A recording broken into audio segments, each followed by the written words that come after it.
You are at today's RHC meeting. This meeting will be conducted in accordance with State of California Executive Order N2920, dated March 17, 2020. All members of the Rental Housing Committee are participating in this meeting by video conference with no physical meeting location. Members of the public wishing to observe the meeting live may do so at mountainview.legistrar.com, on YouTube at mountainview.gov/YouTube, and on Comcast Channel 26. As noted on the meeting agenda, members of the public may provide oral public comments during the public comment period for an item by signing up at mountainview.gov/RHC_speakers or by phone by dialing 669-900-9128 and entering webinar ID 937-7306-8363. Any email received by 5 p.m. today were forwarded to the Rental Housing Committee. Emails received after 5 p.m. will not be read during the meeting, but will be entered into the record for the meeting. Now, I will proceed with roll call. Committee Member Matthew Grunwald. Here. Committee Member Julian Pardo-Dazella. Present. Committee Member Guadalupe Rosas. Present. Committee Member Nicole Haynes-Livesay. Present. Vice Chair Allman. Howdy. And I am here. We will now begin with a presentation of the ceremonial oath of office for the RHC members. Please welcome Wanda Wong from the City Clerk's Office to swear in the new members. Thank you. To all those taking the oath tonight, can you please raise your right hand and repeat after me? I. Your name.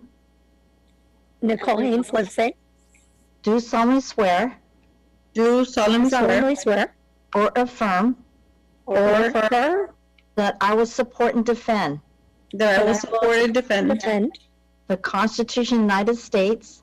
The Constitution of the United States. And the Constitution of the State of California. And the Constitution of the State of California. Against all enemies. Against all enemies.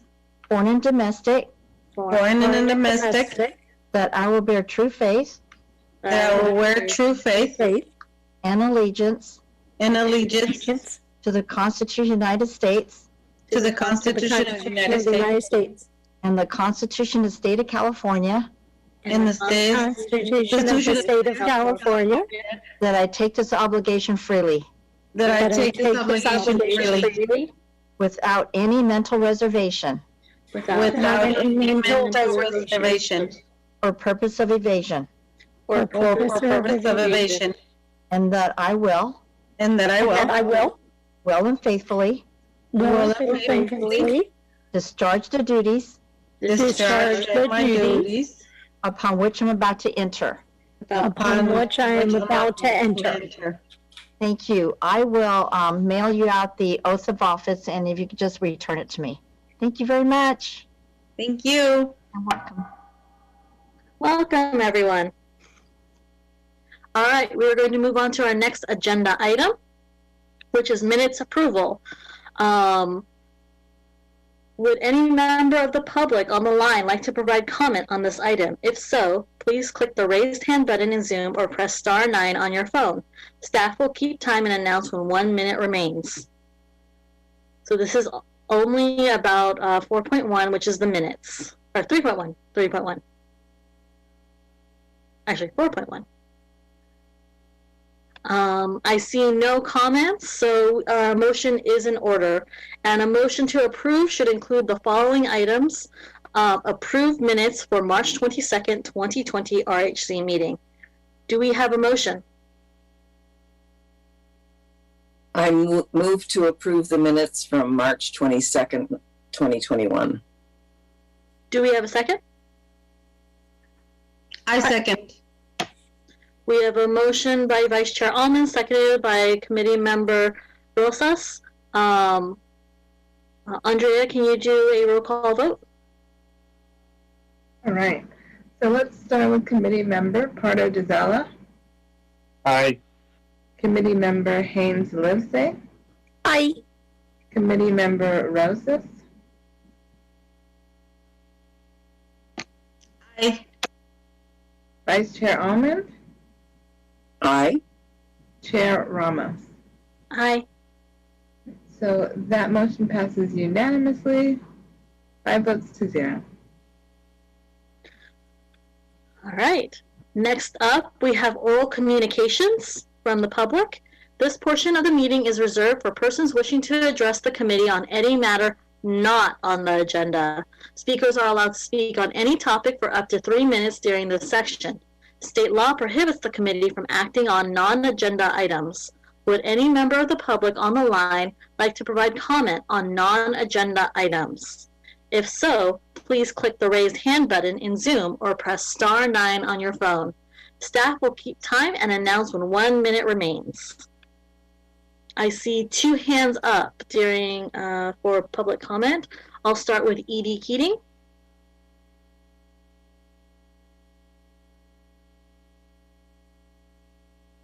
Hello. I am happy to comment now and express my confidence and gratitude in the new and continuing members of the Rental Housing Committee. Congratulations. It remains my goal to attend the vast majority of these meetings. However, tonight is one night when I need to have an exception.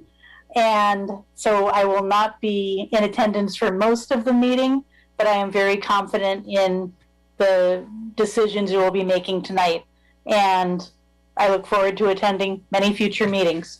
Congratulations. Thank you. Thank you, Edie Keating. Next up, we have Alexander Brown. I just want to echo what that woman said. Congratulations to the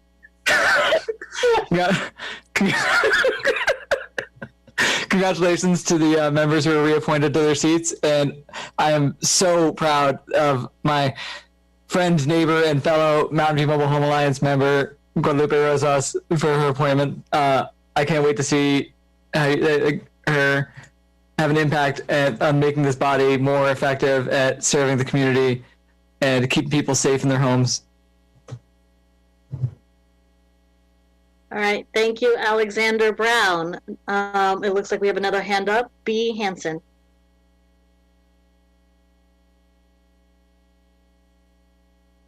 Hi, I just wanted to do the same and welcome all the new members, and especially say I'm so proud of you, Lupe. I'm so glad you're on the board now, and I know that you're going to do great work. Thank you, everyone. Thank you, B. Hansen. Next, doesn't look like we have any more public comment on items not on the agenda. So we will move on to 9.1, quarterly financial expenditures for fiscal year 2020 to 2021 through March 31st, 2021. And we have a staff presentation.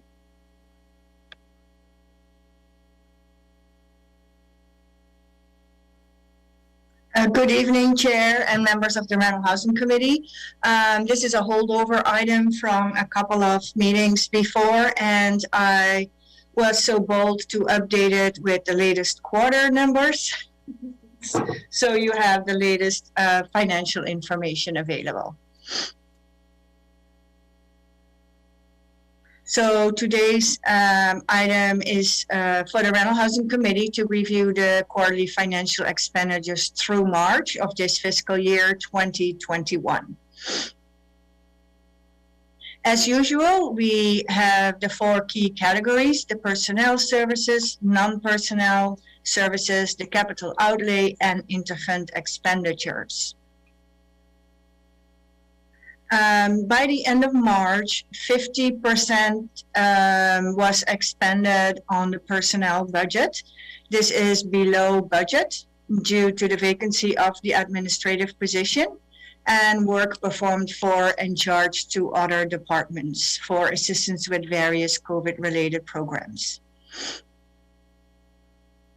The non-personnel services have been expended for almost 21%, and a further almost 70% is encumbered.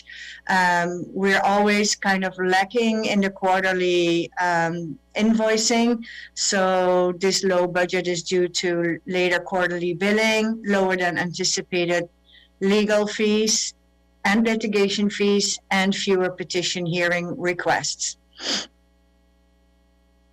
Capital outlay. This is budgeted for the long-term development of our database. 21% is encumbered for these expenses, and 0 was expended by the end of March. The interfund expenditures and transfers to the City of Mountain View have been expended by the end of December, as is usual, half through the year. And so they have been expended 100%.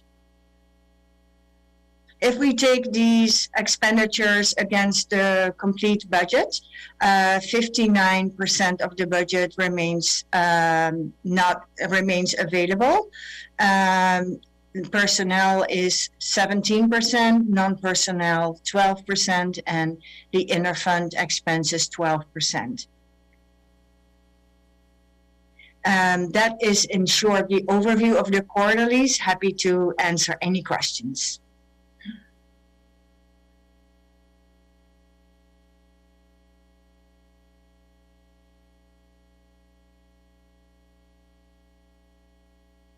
Do we have any questions from the committee? I see one hand up from committee member Haynes Livesay. Hi there. Great presentation, Anki, and thank you for updating to the current quarter. I'm just curious, the pie chart that you showed at the end, that is expended funds, not also committed capital, correct? Correct. The encumbered and committed capital was not included in here. Yep. Fantastic. Thank you. Yep. Vice Chair Almond, did you have your hand up? Yeah. The interfund, is that those services that were provided by other departments? Yeah, so it is the customary in the City of Mountain View to calculate, in general, 15% for overhead costs. That would include us making use of HR, making use of finance, making use of IT, all the departments in the City Hall that we occasionally ask assistance from. Mm-hmm. Yeah, I thought so. I just wanted to clarify that. Thank you. Any other questions from the committee before we go to public comment? Seeing none. Would any member of the public on the line like to provide public comment on this item? If so, please click the raise hand button in Zoom or press *9 on your phone. Staff will keep time and announce when 1 minute remains. I see no hands up in public comment. Going once, going twice. Moving it back to the committee for deliberation and provide feedback. Does anyone on the committee have any feedback to provide to staff?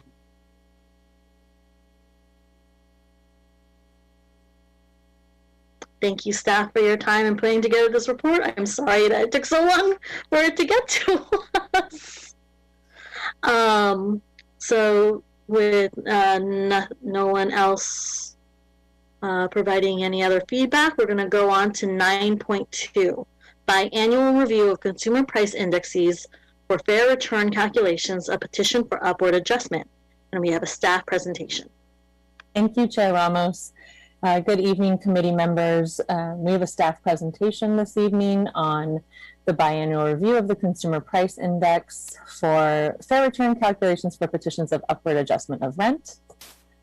And the purpose of this presentation is for the RHC to receive an informational quarterly review of the consumer price indices for fair return calculations for the petition for upward adjustment of rent, specifically the MNOY, Maintenance of Net Operating Income Upward Adjustment of Rent petition, since we also now have the new petition that just came on board for capital improvements. And section 1710 and 1711 of the CSFRA charge the Rental Housing Committee with promulgating regulations to clarify the petition process and ensure rents are set to allow for a landlord's fair return. Petitions are heard and decided by hearing officers and, of course, as you know, may be appealed to the RHC. On July 24th, 2017, the RHC adopted a fair return standard CPI rent of primary residence. And then in March 26th, 2018 meeting, the RHC updated that index due to federal changes in the actual area being defined by the government of where the CPI is looking. So then on November 26, 2018, former Chair Ortiz requested monthly CPI updates and quarterly comparisons between the two indices so that we can actually see what's happening in the market compared to other options that the RHC has when choosing indexes. So we look at 3 different indices. The first one is All Items, All Urban Consumers. This is the most commonly used index by other rent-stabilized jurisdictions for this type of petition. We also look at the CPI housing and then the CPI rent of primary residence. As noted before, the rent of primary residence is the most volatile index. And right now, this is compounded over time from the time when the CSFRA went into effect and takes a look back to that effective date when we're calculating fair return petitions. So we have held consistently at about 26% for just about the past year in relationship to the rent of primary residence, which again is the one that we currently use for those petitions. As you can see, the cost of housing index has gone up and is coming closer to being in line with the rent of primary residence index. It used to be a little bit lower, kind of split between the two indices, and now it is trending upward. And also, as you can see here, there is an increase in inflation in general. And the all items basket is also trending upward at 18%. So as you know, the maintenance of net operating income calculation is used in the petitions of upward adjustment and determines whether or not the allowed general adjustment, which is our allowed annual rent increase, maintains the property's net operating income, which is imperative in ensuring a fair rate of return for property owners as required under federal law. And if the calculation in this type of petition results in a negative number, that property, those units in the petition, may be subject to an increase that is greater than the allowed general adjustment. And we are not looking at any petitions because we have not had any finalized landlord petitions for M&OI adjustments in quite a long time. But we do want to bring this back to you as requested previously. So this is, again, just an informational item, and this concludes staff's presentation at this time. Thank you, Patricia. Do we have any questions from the committee? I see a hand raised by Vice Chair Allman. You need to unmute. Thank you. I'm wondering, when we look at this regularly, is this the appropriate time to reconsider the basis on which we're doing this, or does that need to be a new agenda item on a future upcoming meeting? Yeah, that needs to be agendized separately. Okay, because that probably requires a little bit more of background, why these indices were chosen in the first place, and what the options are for the Rental Housing Committee to deliberate on. And as an informational item, there's no voting allowed on this item at this time. That's what I thought. Okay, thank you very much. I appreciate it. I look forward to future discussions. I have a hand raised by Committee Member Rosas. You need to unmute. Please excuse my ignorance, but I just want clarity in regards to, if we do get one of those positions, will we get a staff report before we can even vote on such item, or this is some? So Absolutely. Yeah. the petitions itself, if we were to receive an MNOI petition that was going through the process, that has its whole own process that is staff driven and external from RHC unless it gets appealed to the committee. This particular item it could be back to the committee for review if requested, and would be provided with a supplemental staff report that provides more information going forward for that deliberation. And Lupe, feel free to ask any question you want. We're of the opinion the more questions, the better. Thank you so much. Yeah, so I appreciate that. It's since I'm, I guess, the newest one in the committee, so I appreciate the confidence you're giving me to be able to do so. Mm-hmm. I have a hand raised from committee member Haynes Livesay. Okay, I just wanted to confirm, and I think the title of the item answers my question, but we did move this from quarterly to semi-annual reporting, correct? Because the volume of these petitions go down the further we get from base year. It was requested to be moved to biannual by the committee members, perhaps about 1.5 years ago. And that biannual review would have been, I think, January. We've kicked stuff down the road again. Yes, since we've had such long meetings. So Anki was kind enough to put it at the beginning of the meeting this evening so that we could review it. Very smart. Thank you. I just wanted to reconfirm it was a biannual.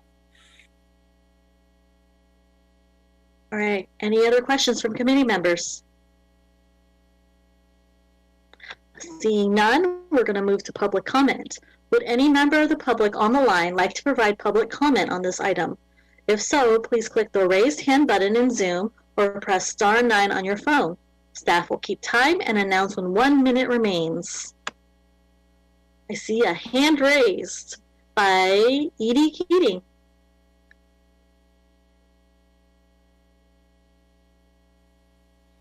Thank you. I would encourage you to bring this back for as an possible action item to reconsider the rate. One of the things that you recently did, which was setting up a capital improvement petition process, will continue in another way to take some of the heat off of, or the volume frequency off of MNOI petitions. However, when seismic retrofits become mandatory, as they will at some point in the future, that's a time when there will be a new volume of petitions, and they may not all go through the capital petition process. Some of them may go through the MNOI process at that time to get a fuller possible recoup of that expense passed on to the tenants.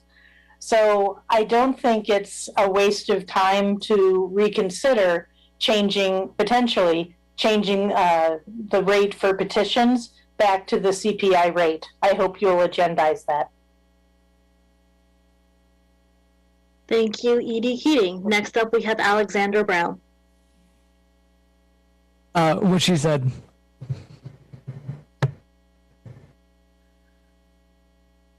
Okay. Seeing no other comments, I'm going to bring it back to the committee members for committee deliberation and to provide feedback.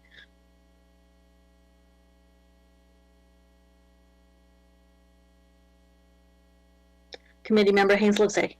I just wanted to say thank you for the presentation. I do think that a study session or something similar on this topic would be cool at some point in the future, whenever we can agendize it, which is not tonight.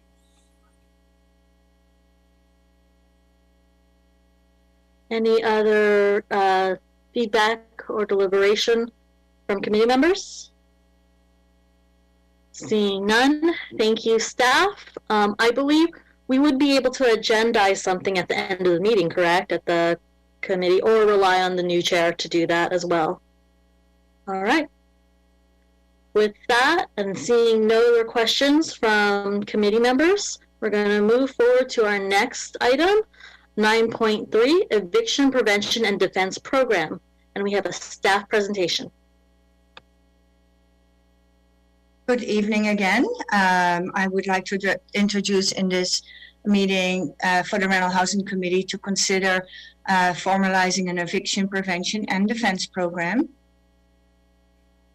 by contracting for legal eviction services with a maximum of $45,000 for the next fiscal year, and formalize a multi-pronged eviction prevention and defense program.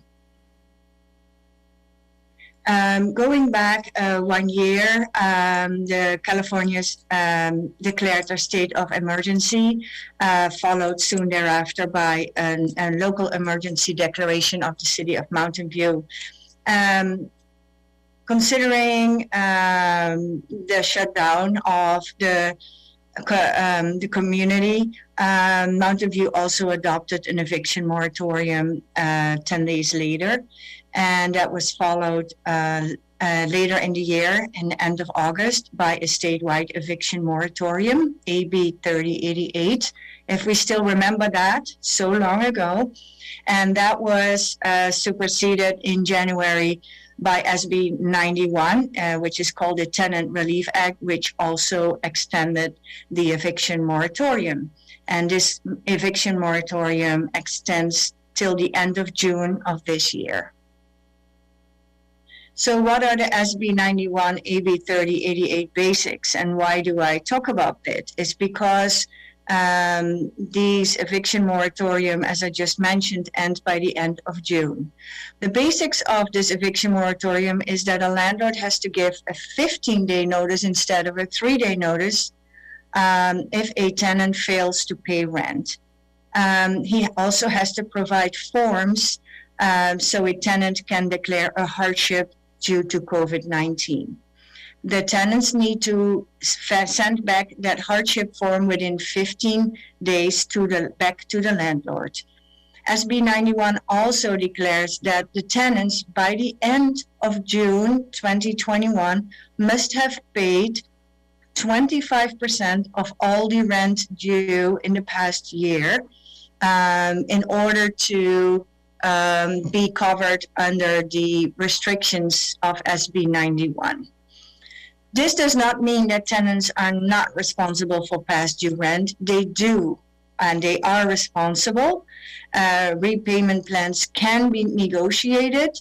If the tenant has paid up 25% of their due rent by the end of June, a landlord can take the tenant to small claims court to create an obligation of the tenant to pay back the past due rent that has not been paid, instead of going to an unlawful detainer court. During the eviction moratorium, no late fees or interest can be charged, and retaliation and harassment are prohibited. As mentioned, this eviction moratorium ends by the end of June.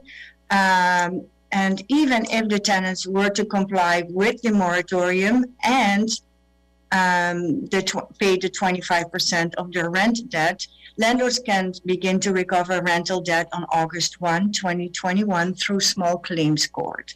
If tenants have not paid the 25%, landlord can file action through unlawful detainer court. I would like to explain the difference between unlawful detainer court and small claims court. An unlawful detainer process, if successfully carried out by a landlord, puts the tenant out of their rental unit, whereas if a landlord successfully puts a small claim, the landlord then has a claim to the tenant of unpaid rent. But the tenant cannot be moved out of their unit. This is a simplification of the unlawful detainer court process. It starts with a notice to pay rent or quit. Then the tenant can or cannot comply with SB 91. If it does comply with SB 91, the landlord should no longer be able to go through unlawful detainer court, but has to go to small claims court if there is still an undue rent paid. If the landlord determines that the tenant did not comply with SB 91, he moves forward and serves an unlawful detainer complaint. The tenant has to formally answer within 5 days in order to be heard by a court. If a tenant fails to file such answer, the court step is being skipped, and a default judgment is going to be handed out by the court clerk.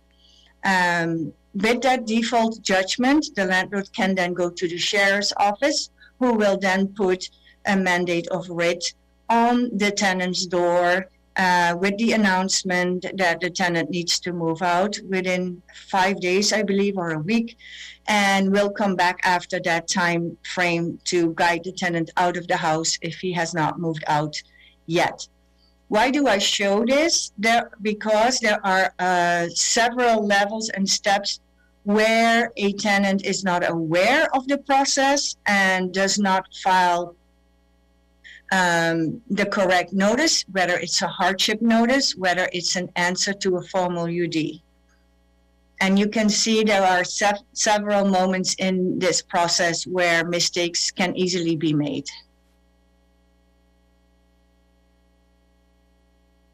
Well, we can say, well, why would a tenant even be in debt? Because there is now rent relief assistance, and that is certainly true. SB 91 also provides for rent relief assistance, and both the landlord or the tenant can apply for this assistance. If a landlord applies, he can receive 80% of the past due rent as long as he will as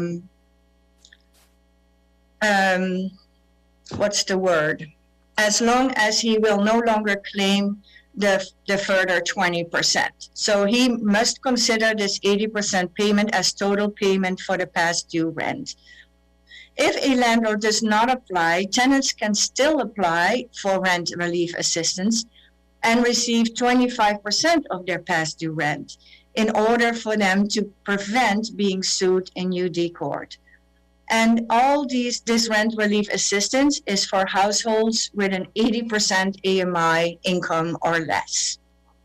And on the bottom, you have some numbers that represent the AMI 80%. So that number varies according to the household number.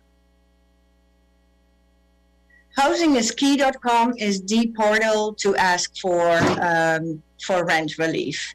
And this is a huge rental assistance program. And please spread the word for people to go HousingIsKey.com. So what does Csfra staff currently do to inform the tenants of all these rules and resources that are available?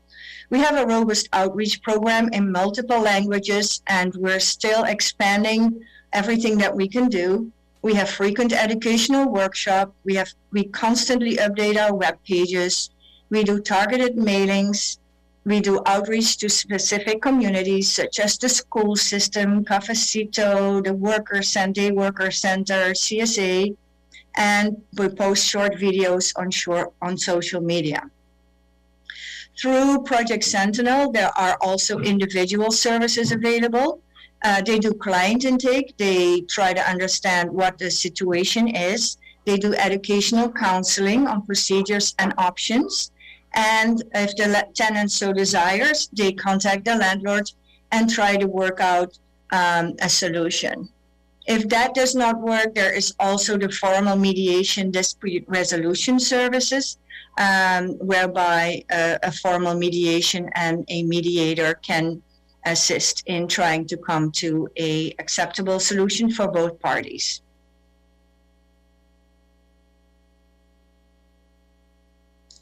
We expect an increased demand in all of these services. Due to COVID-19, tenants are increasingly not able to pay back the past due rent. And as mentioned before, the moratorium ends by the end of June. And SB 91 puts a lot of complications into the already very technical eviction procedures. And in Santa Clara County, we learned that 95% of tenants are unrepresented in court. So why an eviction prevention and defense program? We think it contributes to the strategic goals of the city and the CSFRA. It increases housing stability by preventing unnecessary displacements, and it increases public health, and it decreases the impact on employment, law enforcement, and the environment. I will not go over all of these examples, but this is what our other jurisdictions have currently in place. This is not just eviction defense programs, but in general, general legal assistance and clinics and counseling. As you can see, it's a varying cities with differential population and higher or lower number of rent stabilized units. But it does have the attention of each city, and each city has found benefits to the whole community of establishing a wraparound services for these vulnerable populations.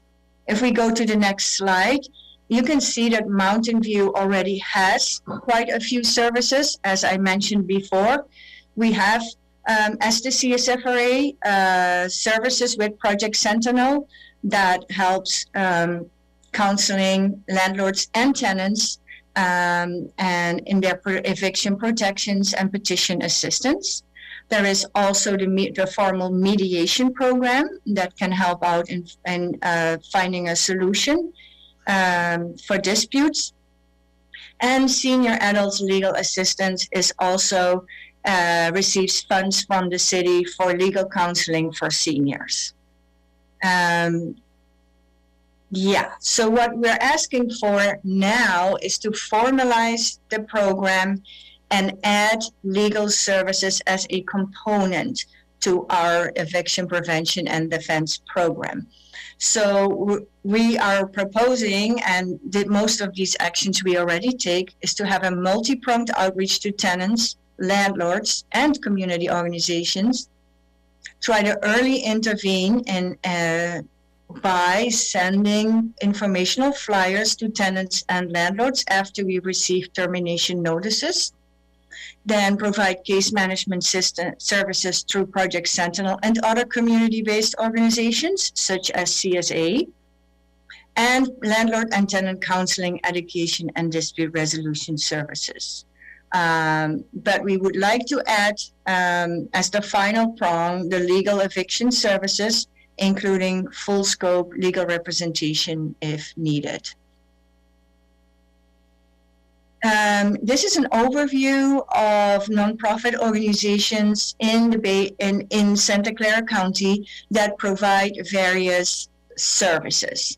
If you look at the legal representation on the bottom of this overview, Law Foundation and the Community Legal Services are the two organizations that have attorneys at staff that will go into the courtroom with a tenant on an as-needed basis.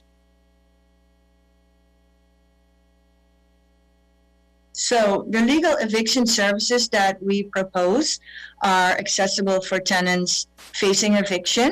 The Rental Housing Committee can decide whether it's for all tenants facing eviction or whether it would be just for non-payment of rent due to COVID-19.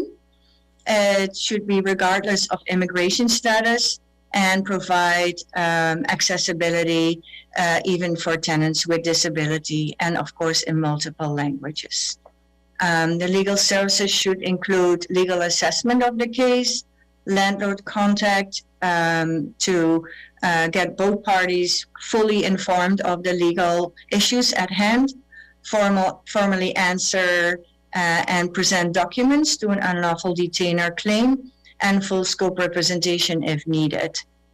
When speaking to some of these agencies, the full scope representation mostly occurs in very few cases.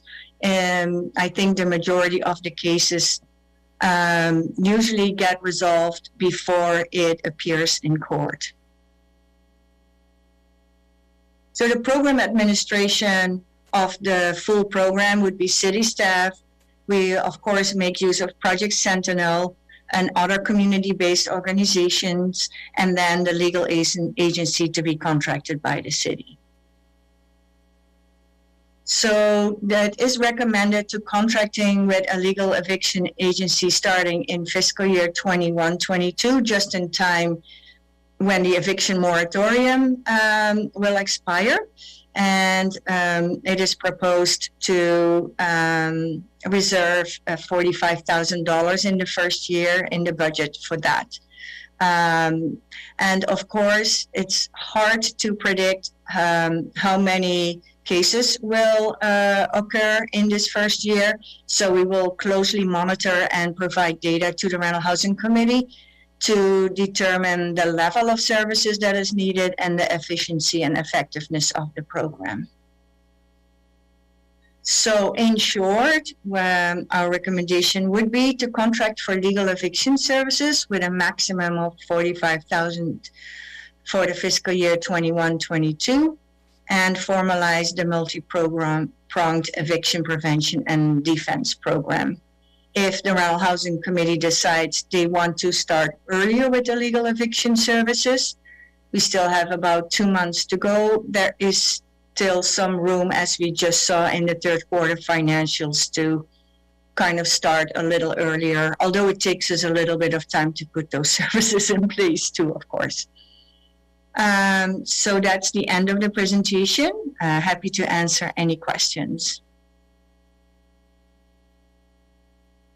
Thank you, Anki. Do we have any questions from committee members? I have a hand raised by Committee Member Rosas. Okay, thank you, Chair. So I do have a question because it sounds a little funny to me. So my question to Anki, I guess, or who can ever answer it for us. The question is, it sounded a little funny to me when you said that there is assistance for financial counseling. I mean, it sounds funny because my understanding is that the people who are asking for the rental assistance is not because it was their fault. It was because of the pandemic. So can you give me some insight in regards why is that in the SB? Or if you don't know, you don't know, but it just sounded a little funny to me. So what is the question? The question is, do you have an idea of why there is financial counseling requirement? Oh, no, there is no financial counseling requirements. I mentioned there is financial assistance available. Oh, okay. For households below a certain annual household income at housingiskey.com. Oh, no, it's not. Yeah, so the counseling is more for the eviction procedures, or when you receive a termination notice, what are the next steps? Okay, thank you. Yeah. Great. I'm glad you clarified that. Yeah, no problem. So, and this is, I guess, to staff. I mean, to me, 45,000, it's not enough. I think it would be more needed, but I guess you guys are the experts. Can you give me an idea, and just so that I know where your frame of mind is, why 45,000? Mm-hmm. So that's a question I asked the agencies too. Like, can you give me an idea of how many cases would you be able to do for what amount of money? It's really hard to predict, they say, mostly because each case involves a varying degree of work from the lawyers. If they have to take a case all the way through the court, that might be $5,000 per case. But if they only have to write an answer to the court and with a phone call to the landlord are able to resolve the case, that will be way less than $5,000. So what the organizations do, they say, and I also asked some other rent stabilized cities, how do they determine the amount of money to make available for legal assistance? And they just say, we're just kind of estimating what amount of time one attorney would take to deal with our cases in our city. So our two organizations in Santa Clara County provided the data that for one full-time attorney, inclusive benefits and overhead, that would be about $200,000 if you have one full-time attorney available for the city. So we decided, let's see if 1/4 of an attorney would be sufficient to deal with just Mountain View cases. And we will closely keep track of the cases per month. And if that grossly over states what we intended to do, we can always signal that and come back to you or even the city council to see if they're also interested in providing these types of services. So yeah, this is an estimation, and it's really, really hard to predict what we're actually going to be needing. Yeah.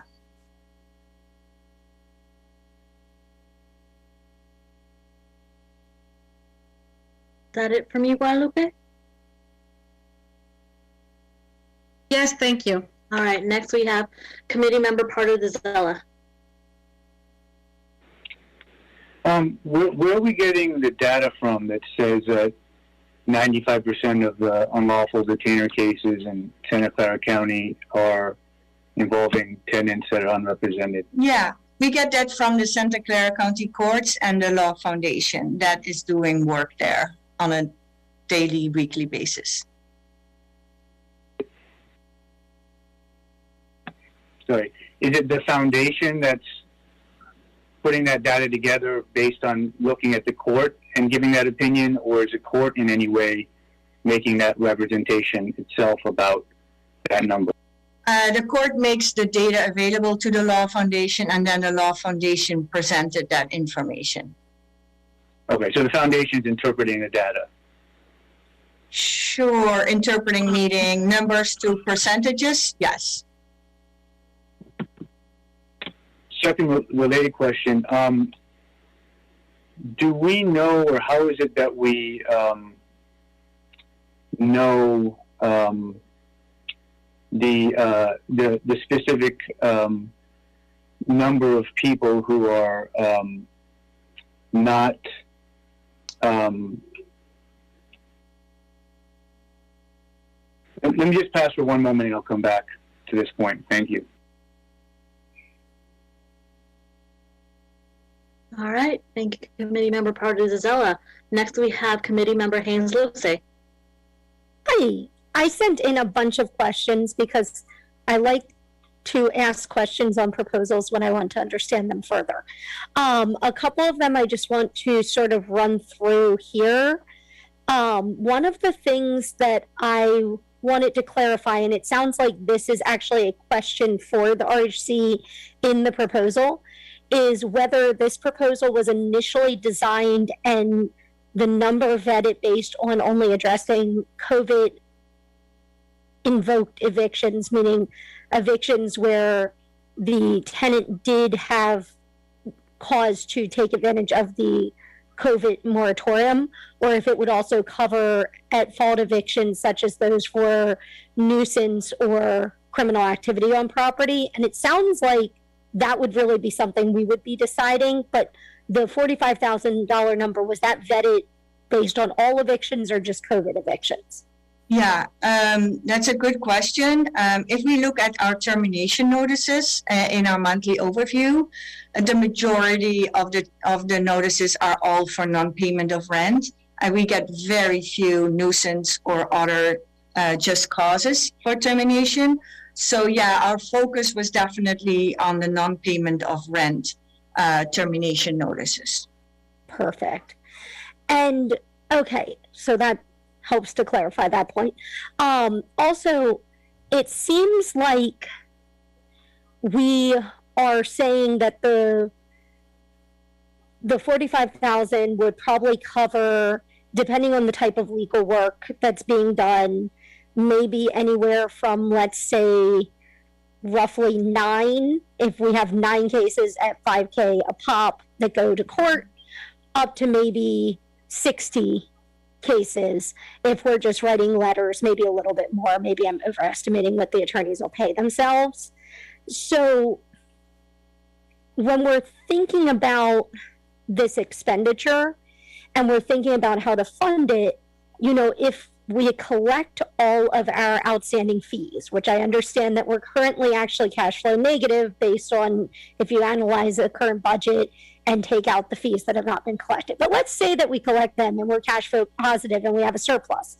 Could we move the surplus from the 2021 year into 21-22 as a sinking fund dedicated solely for this one expenditure? Well, I mean, I understand what you're trying to say, but all the funds that have been not used for this year do go over to 21-22, and that part of the budget is not being used to calculate the fees because fees were already paid for that amount of money that was left over this year. So all you have to do as a rental housing committee is budget for 21-22, and that will just take care of, and it doesn't matter where the funds come from, like probably say we have $500,000 left over at the end of this year as an end balance.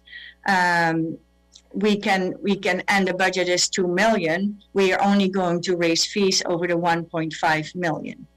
And that's how we do it every year. Yeah. Okay. Okay. I guess it doesn't matter whether you ring fence it or not, because at the end of the day, it's all one bucket. All right. Yes. That's fair. Yes. Yes. Okay. And then the other thing I wanted to ask, sorry, I sent in like 10 questions. I'm trying to slim them down. The final thing I wanted to ask is just about is this a one-time proposal, or is this with an option to extend, or is this something where it could auto-renew? Meaning, would we need to bring it back to committee next year to re-ratify, or would we be doing this as an RFP where we basically, it will be similar to Project Sentinel, where we say, all else being equal, we would like to continue this service. We don't really need a strong ratification. Mm-hmm. Yeah, so that is up to the Rental Housing Committee. I mean, even with Project Sentinel and other vendors that we're using, every year you decide in your budget procedure whether or not you're going to renew the contract or want to do something different. So again, I would suggest this to see this as a pilot program, and then when next year's budget comes around, you can reassess whether or not you want to keep the services, put the level up, put the level down, as you see fit. Awesome, thank you. And to provide further clarification for committee member Haynes Livesay, we've received 2 breach of lease termination notices and 1 failure to give access out of the 522 notices that have been received. Thank you. Okay, I have a hand. Are you ready? Do you remember your initial question, committee member Partidizella? Yeah, I was trying to find out if we know why there appear to be more default judgments now in these unlawful detainer actions, if we have any data on that, or if we have an understanding why there's that increase. Mm-hmm. We have no understanding of why there is that increase other than tenants not filing an answer. So there is a concept out there in the housing world that calls informal evictions, which means that tenants, rather than wait it out or procedure it out, the moment they receive termination notices, they will just leave on their own because they do not want to accumulate further debt. They do not want to accumulate an order against a court order against them. So that's speculation on my side, but that's in general what we hear. Okay, so I guess a question I have for counsel is that, in theory, could some of these default judgments be because the tenant hasn't paid rent, let's say, in a year, and then rather than fight the process now to evict them and perhaps pay 25% or whatever amount to, resolve the landlord's claim, instead they might be simply walking away and vacating the unit and with the landlord unlikely to pursue them given the difficulty of doing so. Is that a possibility? And if so, do we know if that's happening at all in our community? I think that certainly is a possibility, but I don't think we know for sure whether that's happening.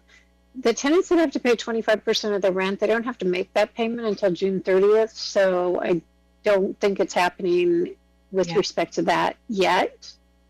So why tenants don't respond? I mean, my experience in the field is tenants don't respond because they don't have legal services and they don't know how to respond. And it's a 5-day response period, unlike most court cases where you have 30 days. So a lot of tenants miss that time period because it's so quick.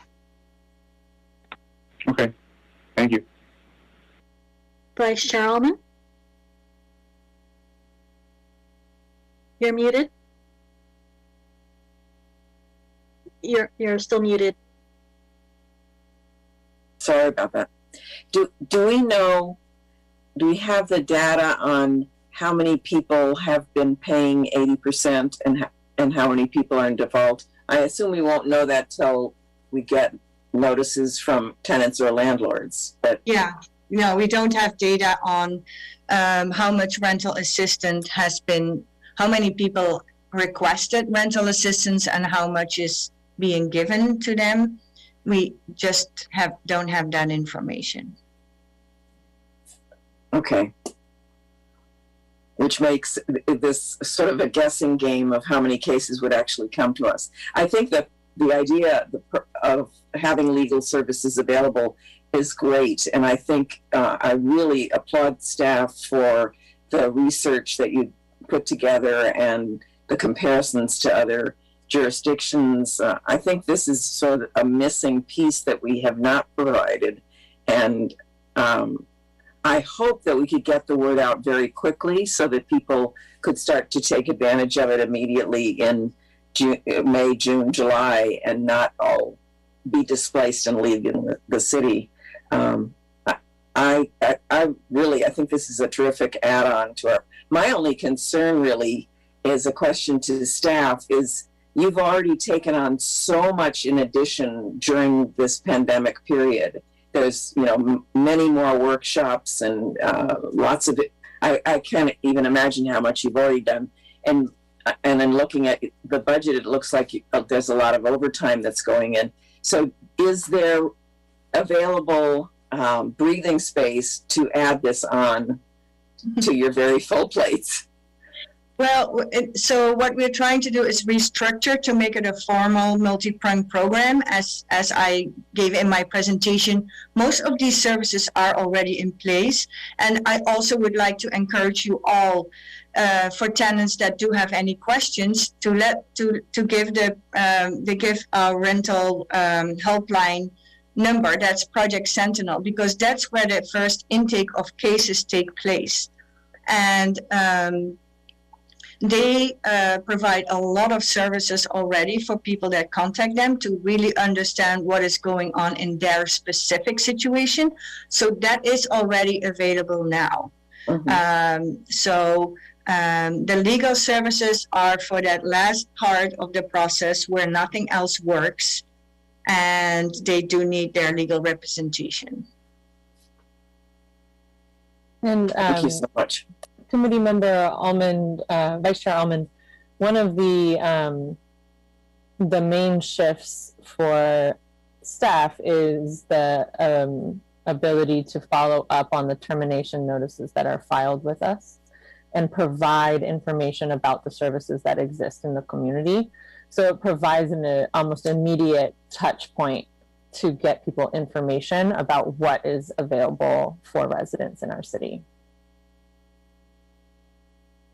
And would that go through RHC staff or Project Sentinel?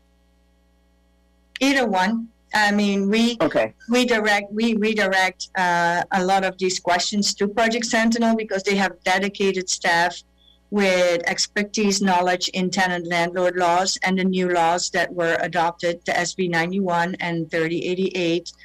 And they can at least spell out the educational process for them, what the options are for a tenant. And if they see that legal services is needed, it will go straight to the legal services agency. Fabulous.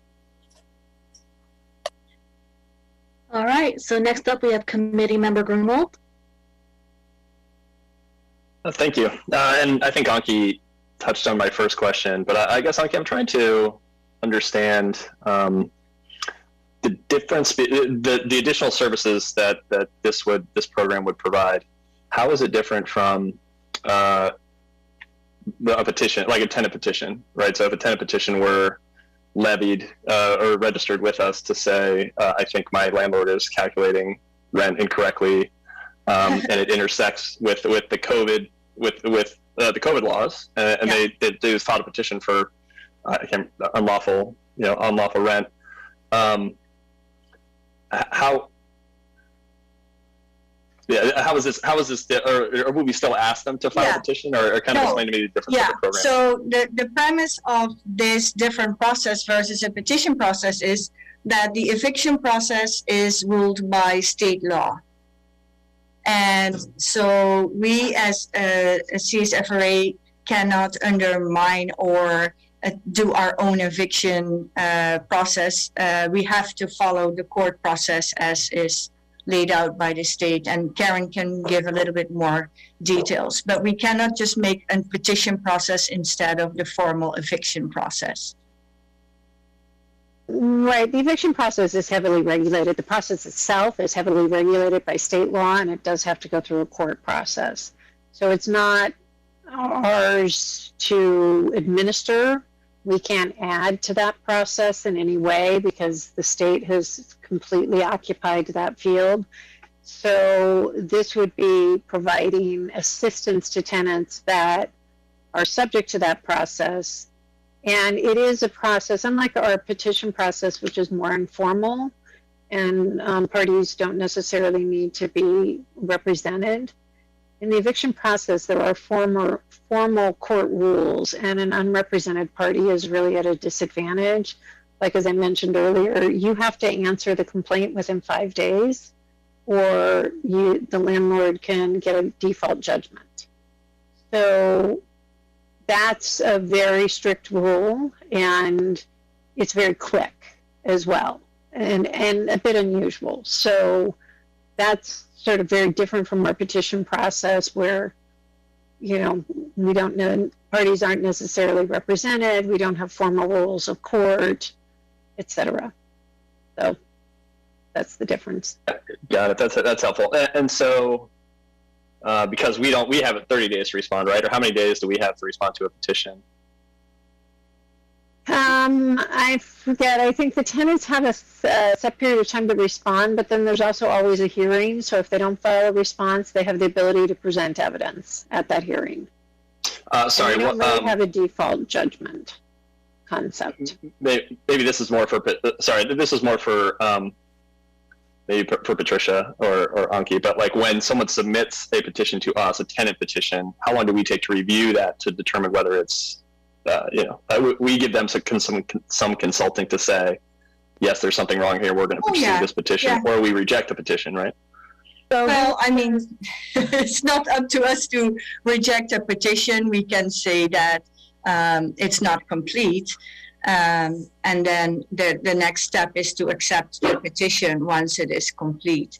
But that is a way longer process than an unlawful detainer process, for sure. Got it. And so we have 30 days to review a formally filed petition, but the petition process and terminations are not related to each other process or regulation or law. We do, from the petition standpoint, a review of an informal petition review so that we can reduce the number of petitions that get sent back for refiling. But again, they're completely separate processes. Got it. And thank you. That's helpful. I guess the reason I'm asking is, do we plan to do any pre-qualification for those that we would contribute part of the budget to defend, right? Even to say, is this a covered or partially covered unit? Mm-hmm. Is that? Yeah. So the would that be part of it? Yeah. So the rental housing committee, it's not a pre-approval per case that comes in per se, but the rental housing committee can say these are only tenants for non-payment of rent due to COVID, or in general non-payment of rent, or for all just cause terminations. Some cities put an income limit on tenants who might be eligible for these services. And also on the other side, when you look at the agencies, because most of them, all of them are nonprofit, so they have their own limitations on who they can accept as a client. And that is usually income related as well. I see. So we would need to determine if it only applied to partially or fully covered units. We would, and then the outside group would have the $45,000 to move that forward, but nothing's going through our petition process at all. No. Got it.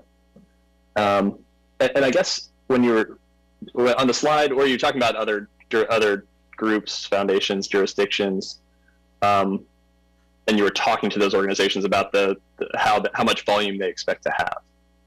Are those city organizations that you're talking to? The nonprofits? I guess it's more like, is this my question, is this other rent boards who are dedicating money to these the larger funds? Or is this the city's jurisdiction? Yeah, so most cities, these decisions are being made by city council, so they don't have a separate rent board that can make these types of decisions and have a separate budget. So most of these cities, this has been decided upon by city council.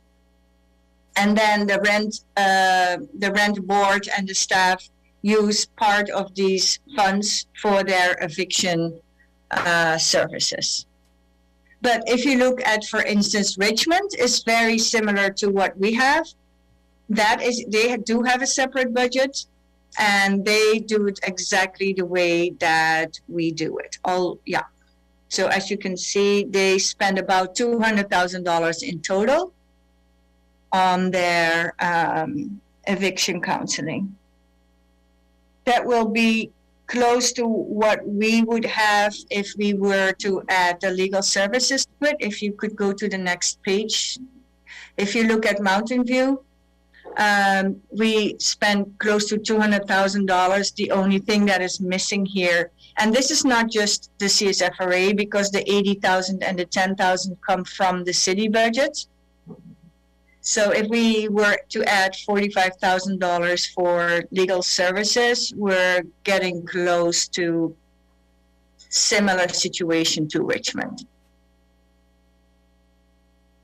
That's it. And sorry, for Richmond, if you go back one slide, the organizations that are paying in, when we had a session, a joint session, right, with the Richmond version of the RHC. Yeah.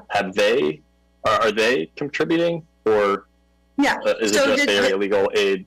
No. The $200,000. Okay, so Bay Area Legal Aid is the organization that provides the services and gets the money that is being made available by Richmond.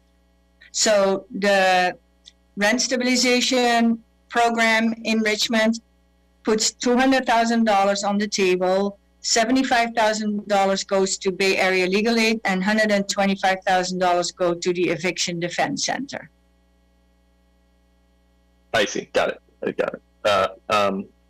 And that, do we know how our total budget compares to their budget? They are at 2.7 million, and we're at 2 million, 2.2 almost. Yeah. Okay. All right. I think that's all. That's all I have. Thank you. All right, thank you, Committee Member Grunwald. Next, we have Committee Member Pardo-Dizzola.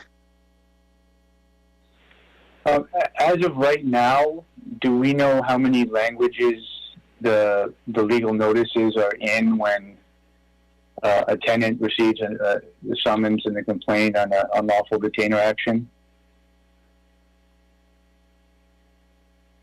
I think they're only in English. I've never seen one in anything but English. I do see, yes, some of the UD answer templates are also in Spanish. So you could reply through a Spanish form that is made available on the court's website, but that's it. Do we know currently if someone's, the tenant, in an unlawful detainer action when they're served with the complaint, if they're also served typically with any kind of information about tenant groups, the Law Foundation, or other nonprofits that part of their mandate and their function is to assist tenants. So the question is really, you're a tenant, you find out there's this unlawful detainer action, and your first thought is, what do I do? Have you also received, along with a copy of the complaint, also any information that's telling you if you're a tenant now and you're scared or you don't know what to do, here's a phone number for an organization that helps people in your position figure out what to do? I'm not quite sure if that would be included with the UD complaint, but that is what we intend to provide to anybody who sends in a copy of their termination notice to us.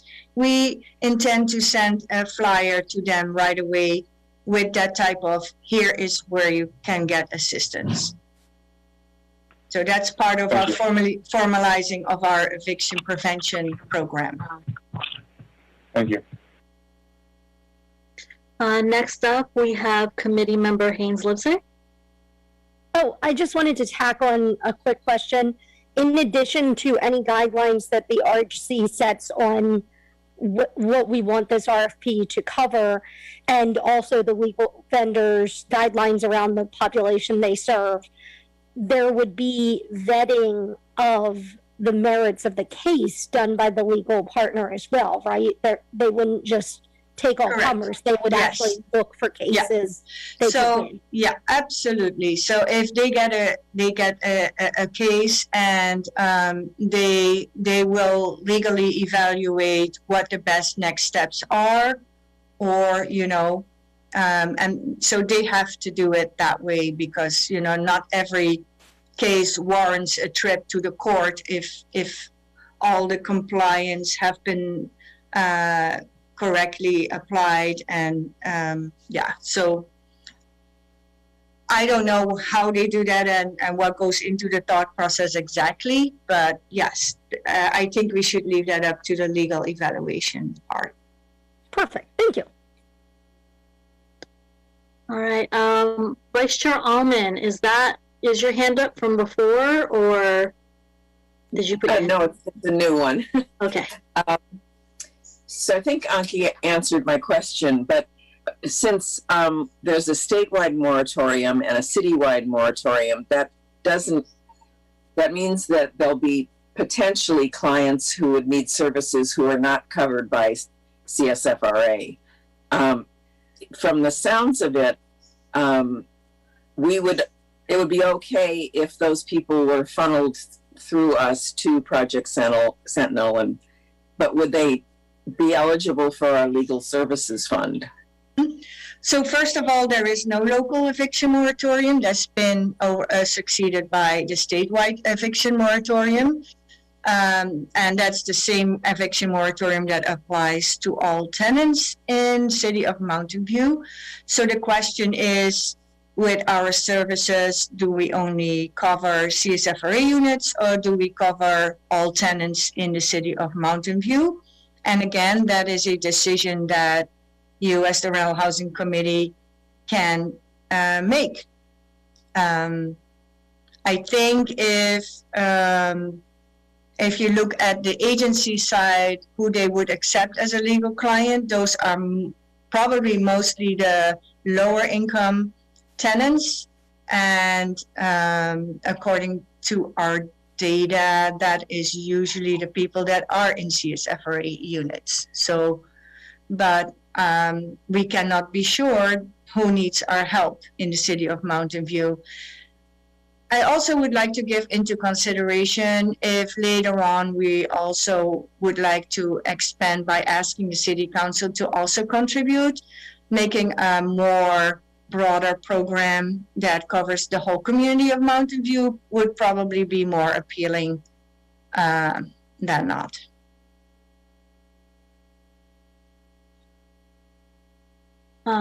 Next, we have Committee Member Guadalupe Rosas.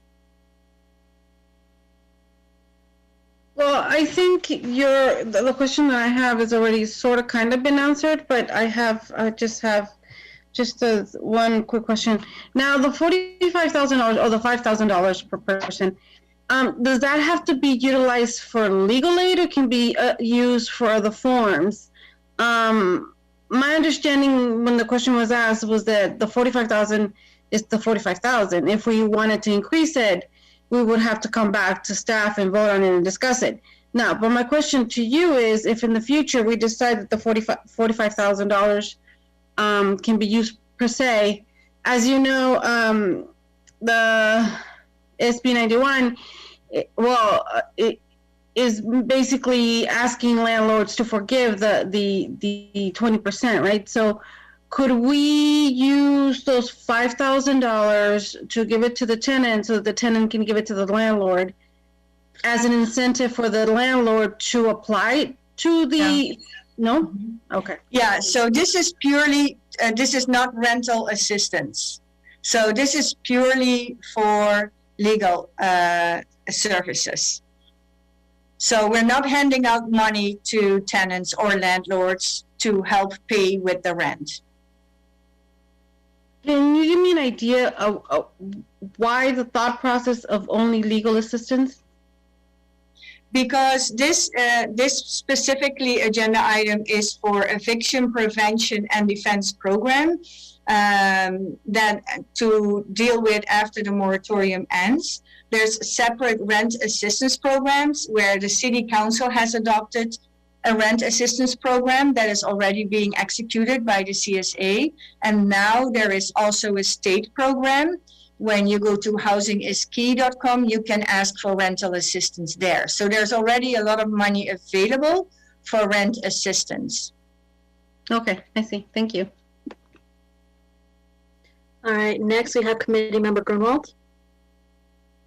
Sure. This is a quick one, I think, for Karen. I guess, Karen, do you see any exposure or risk to, for something like single-family homes, which is clearly outside the bound of the CSFRA? Like, if we were to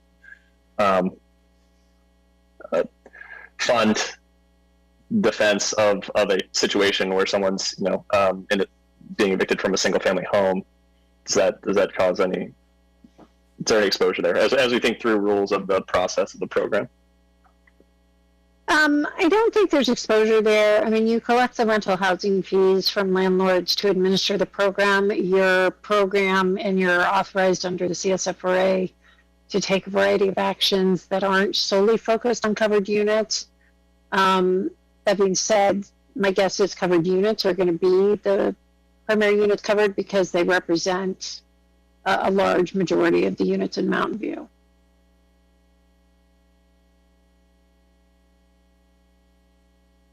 Thank you. Next up, we have Vice Chair Allman again. Oh, that was an old hand? That was an old hand.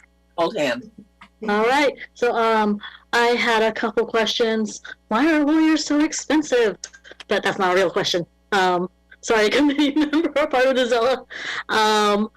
So the one question I have is how, if the funds get depleted rapidly, which would indicate that the need for the program, do we have steps taken if we do need to revisit this sooner than later?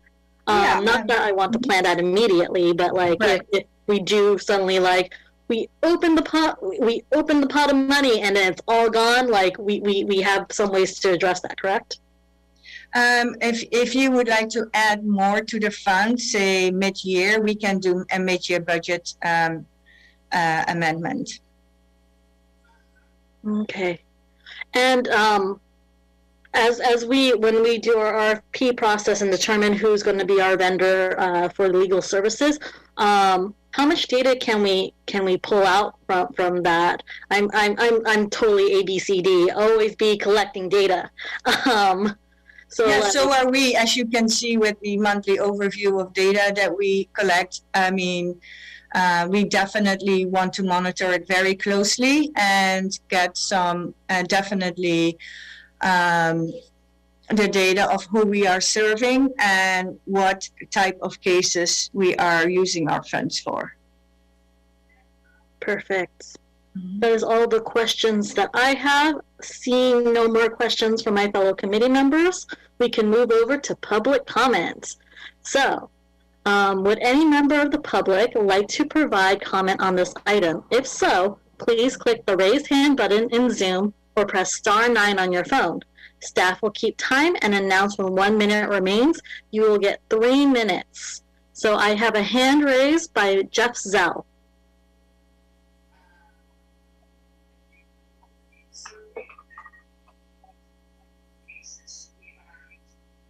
Hi, can you hear me? Yes, we can. Excellent. I'm going to try to fit this all in 3 minutes. First comment, I'm appalled at how grossly uninformed and uneducated many of you are on this RHC, and I'm not starting out on a good foot. So, but I just want to let you know I don't appreciate the lack of information and education. In San Jose, the numbers are wrong. Pretty much since they redid the ARO and TPO about 5 years ago, I'd say 90% of them are represented, and that's because the tenants get notified. Sorry, the city gets notified when a UD is filed. Ironically, we are paying essentially the RAC to defend our own evictions, which is, I just want to point out that ironic irony. Lastly, my cost for eviction is about $2,000 for legal fees. I don't know what Law Foundation is charging, but if it's more than $2,000, they're ripping you off. I've noticed a bunch of default judgments lately too. I think it's because the debt number is so high that they just want to get out of it and just leave behind. The main statement I want to say though is that in the state of California, unlawful detainers are protected by state law or defined by state law, and they are the easiest eviction ever. Whatever money you throw at legal defense is a waste of money. You're better off taking that and throwing it to rent or just throwing yourself a party, because in probably the last 25 years, filed at least 200 unlawful detainers and haven't lost one yet. And if you don't know, I manage about 2,000 units all over the Bay Area. We filed on average about one a month before the pandemic and haven't lost one yet, with representation, without representation. So any money you take and put toward legal representation, wasting money. Pay the rent is a much better use of those funds. Thank you. Mr. Zell, I did have a couple questions for you if you're still on the line. Yeah, ask away. So out of the 200 unlawful detainers that you had, do you know how many did you file in Mountain View? And over what period of time? I don't know. I'm talking, so I've been in business, we've been in business 45 years. I've been around the business at least 25 years now. They have been in Manville. I put it this way, I'm including everything in the county of Santa Clara and a few in the county of Alameda. We haven't lost one yet. They're these evictions to file, and they're these evictions to win. All right. Thank you, Mr. Zell. All right. Next up, we have Alexander Brown. Hey. All right. First, Jeff, I miss hanging out with you in the audience, these things. Maybe once they're back in person, we can chat again. But second, I think this is great. I know a lot of my neighbors who have had to deal with rent issues over the last year are as afraid of lawyers as they are of the landlords. So having just a little bit more peace of mind and knowing that there are resources out there for them is going to be fantastic. And I really appreciate seeing the committee finding other ways to achieve the purposes of the CSFRA of trying to keep people safe and secure in their homes. That's it. Thank you, Alexander Brown. Next, we have Rohin Ghosh. Hi, I'd just like to echo the previous speaker's comments that I really think that I really appreciate that the Rental Housing Commission is taking this up. And I think, the data is clear that right to counsel or presence of legal counsel is a huge factor in tenants being able to stay housed, and I strongly encourage the item to be passed. Thank you. Thank you, Rohin Ghosh. Do we have any other people wishing to comment? Seeing none, I'm going to bring it back to the committee where a motion is in order, and a motion to approve requires. It doesn't look like it requires any formal language yet. Do we have? Anki wants to say something. Go ahead, Anki. You can take the language or change the language as in the recommendation slide. Ah, perfect.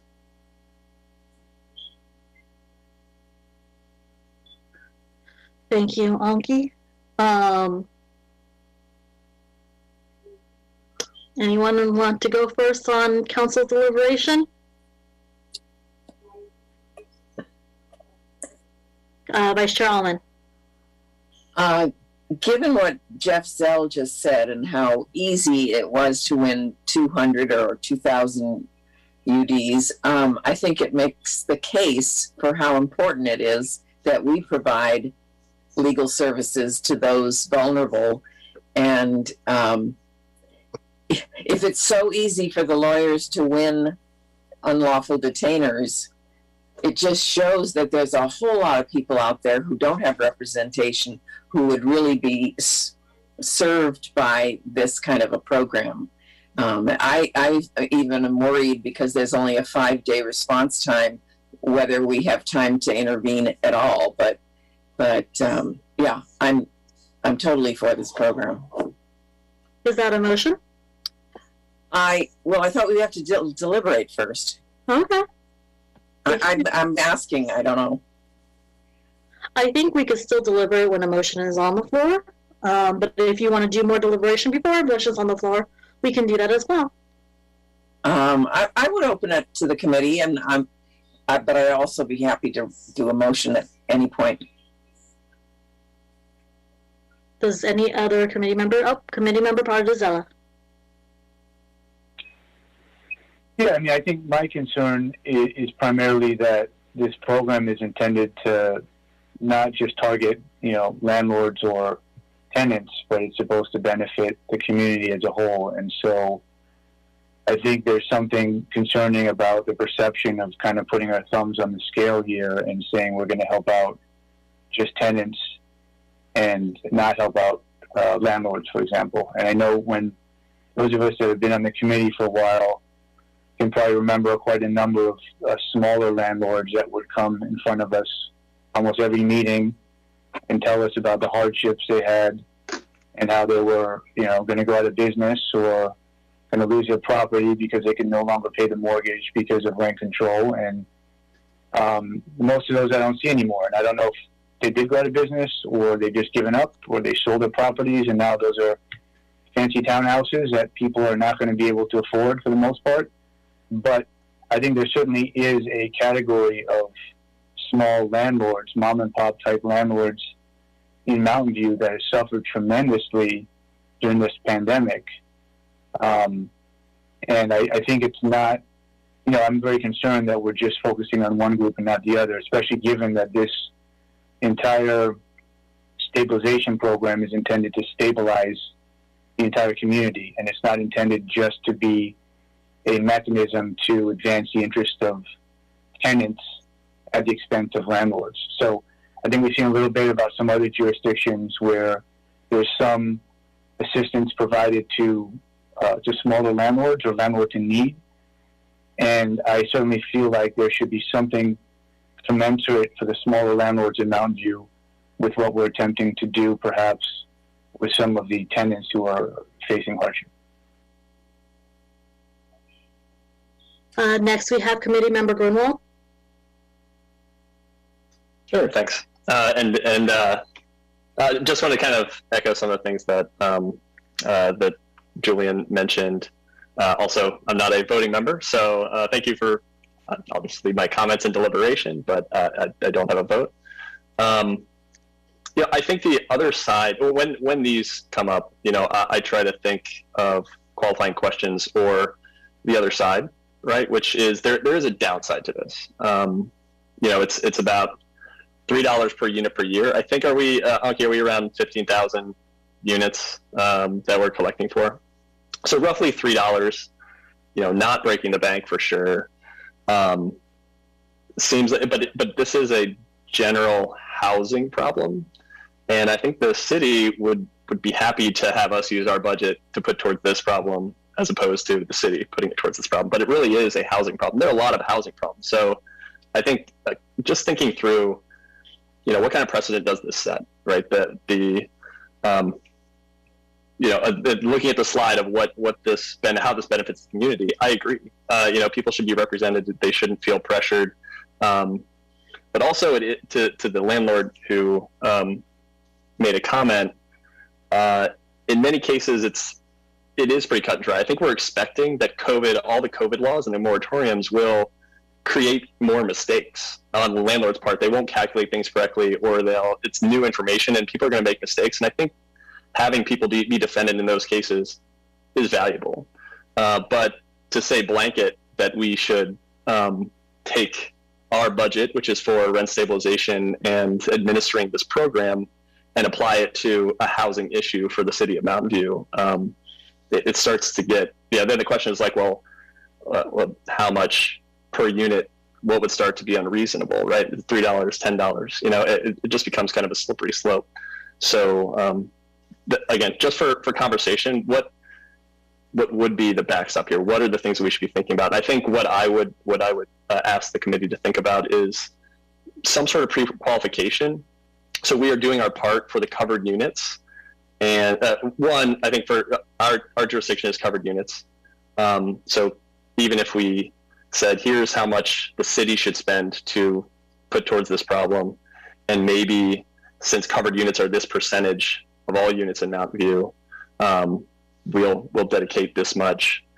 And also making sure that mechanism is there, I think, to pre-qualify the individuals, right? So you could, since this is a process, automatically by having defense funds for an individual, any individual who's up for eviction could just extend that process by I think having defense.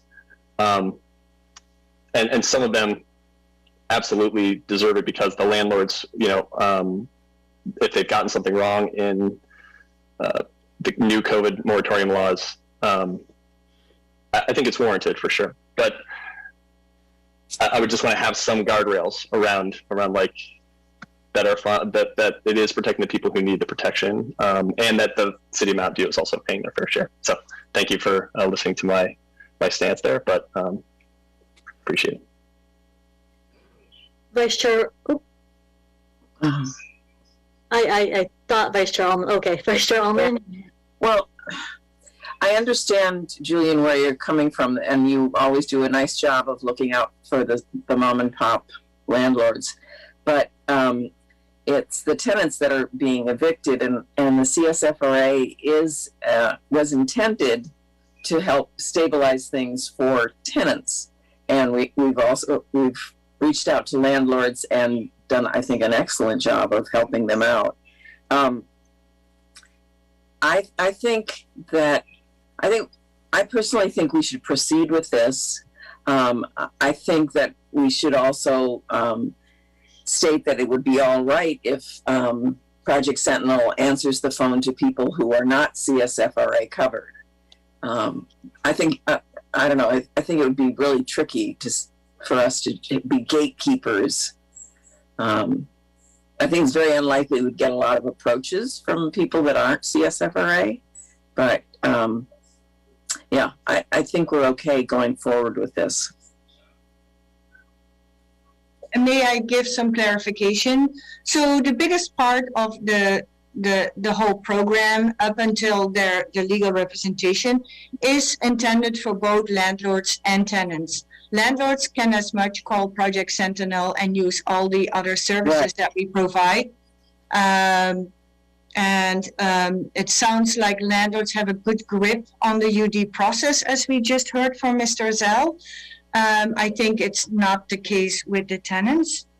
And then for the pre-qualification, I think what the rental housing could consider to say for what type of tenants and for which cases they would like to make these funds available, and then we can just implement that together with the agency. So there is no pre-qualification for each. The agency will just see whether or not the tenant that needs legal help would qualify. Whether that is, they can check on CSFRA covered units, they can check what type of termination, they can check on income. As we saw in the overview, the $80,000 of mediation services that comes already from the city also covers non-CSFRA units. So I think the whole city is pretty much covered up until the legal eviction part representation that we're discussing today. Just for clarification. That's very helpful, Anki. So this would dovetail well with that. Thank you.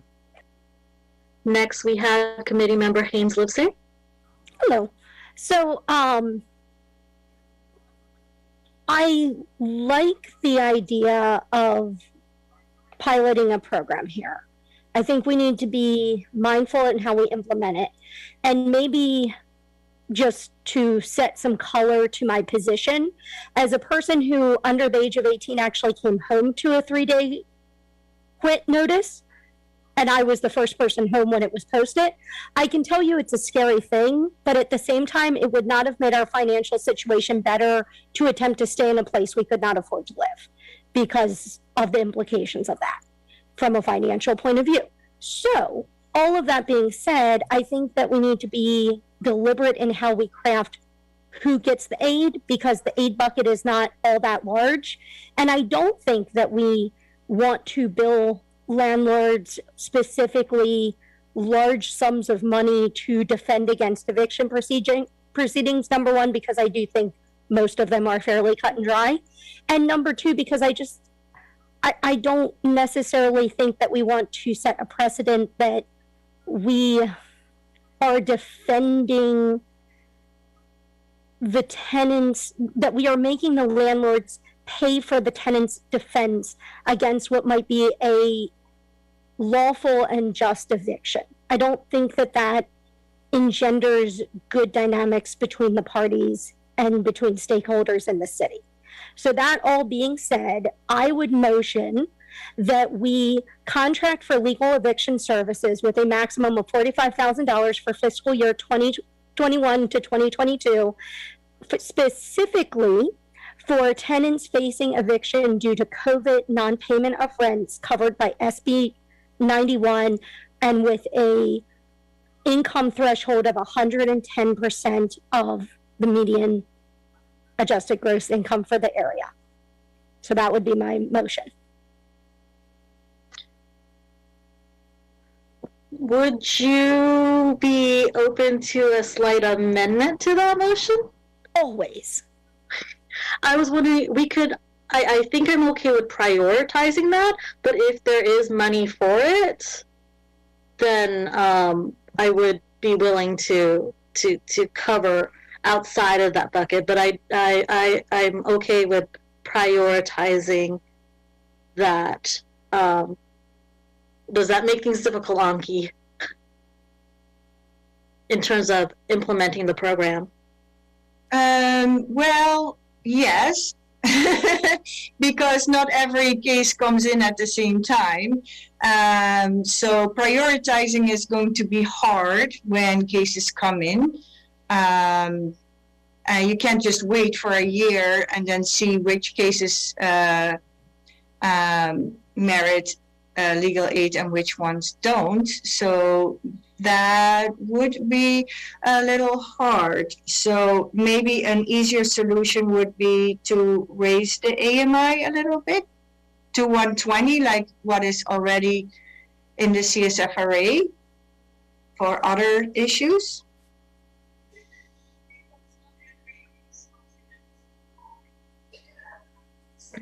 I'm on board with that. Yeah, I am too. I think if we want to look more globally, COVID will not be the only reason why people will want the eviction prevention and defense program long term. So I don't think we should tie ourselves completely to COVID. But if we're piloting it and we're piloting it as a response to the fact that we think there will be an eviction tsunami based primarily on COVID-related causes, I think for a pilot, we could start out with the COVID-related evictions. And then if we expand the program either at the mid-year or whenever with a budget amendment, or alternatively at year end or whatever the case may be, we have the ability to tweak further, but it's a pilot. I just worry if we leave anyone out, which we could have saved them, kind of thing. You always worry about things like that. I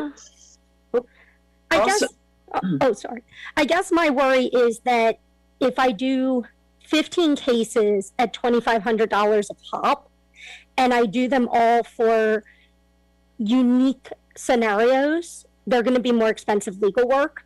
And if I lose if I lose 13 of my 15 cases, did I help anybody? Whereas if I do boilerplate cases, I can do for $1,000 a pop, and I have a win rate at 75 or 80%, I have a lot more success. And so just thinking about the allocation of resources, I think making it streamlined helps more people in the long term. Okay. But will we be allowing people to be included who are not CSFRA covered units? In my motion, yes. Okay. I also can give you another clarification. This legal organization is not going to take any case they're getting to the court, because if it's cut and dry, like Mr. Zell mentioned, and he has followed, it's a very technical process. If he followed all the correct rules and he did everything by the book, he gave the notices in time, and everything seems in order, I don't think the legal organization will be compelled to pull it all the way through the court. But if they see that there were mistakes being made, like not the correct notices were given, or the landlord makes a mistake and files at UD court, although the tenant complied with all the SB 91. So those are the cases that the legal services would be used for.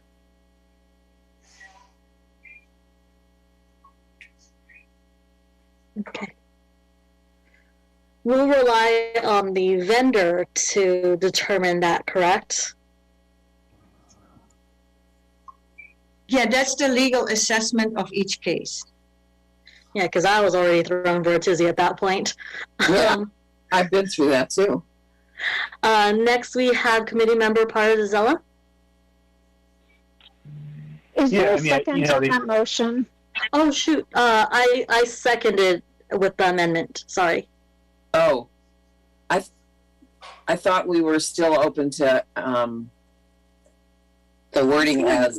You can amend the motion after it's seconded, but it should be seconded first. All right, I second it. All right. Go ahead, committee member Paradizella. Yeah, I mean, my point is really just that, you know, it's been said there's nothing more permanent than a temporary government program. And this is not going to be a one-year thing. So we do this now, and then next year when COVID's gone, fortunately or hopefully, then there's going to be another reason to give money again to this type of thing. You know, so we're just going to keep doing this. This will not be a one-year thing. So I think if anyone's in favor of this, that's fine, but I think, you know, you got to be aware that once you start doing this stuff, there's just no end to this kind of thing. And I think that's why it's particularly important to recognize that we're really putting our finger on the scale for one particular side. And it's not just a one-time thing. And I think that should be concerning, where, you know, we have legitimacy that we should be concerned about as a entity in an organization that's supposed to be working on behalf of everyone.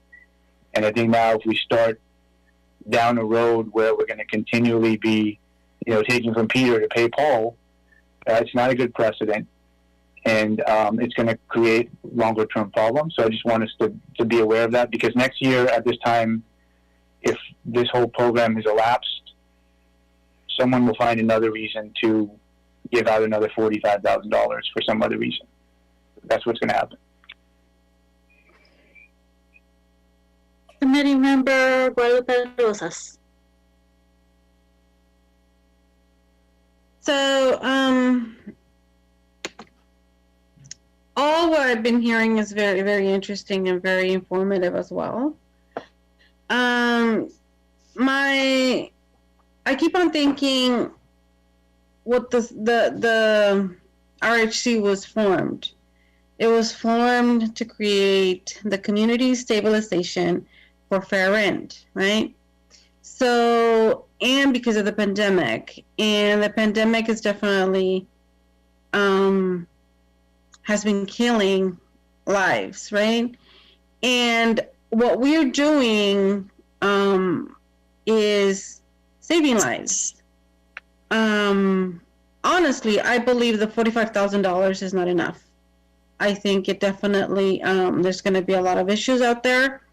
I am praying and hoping that we have enough staffing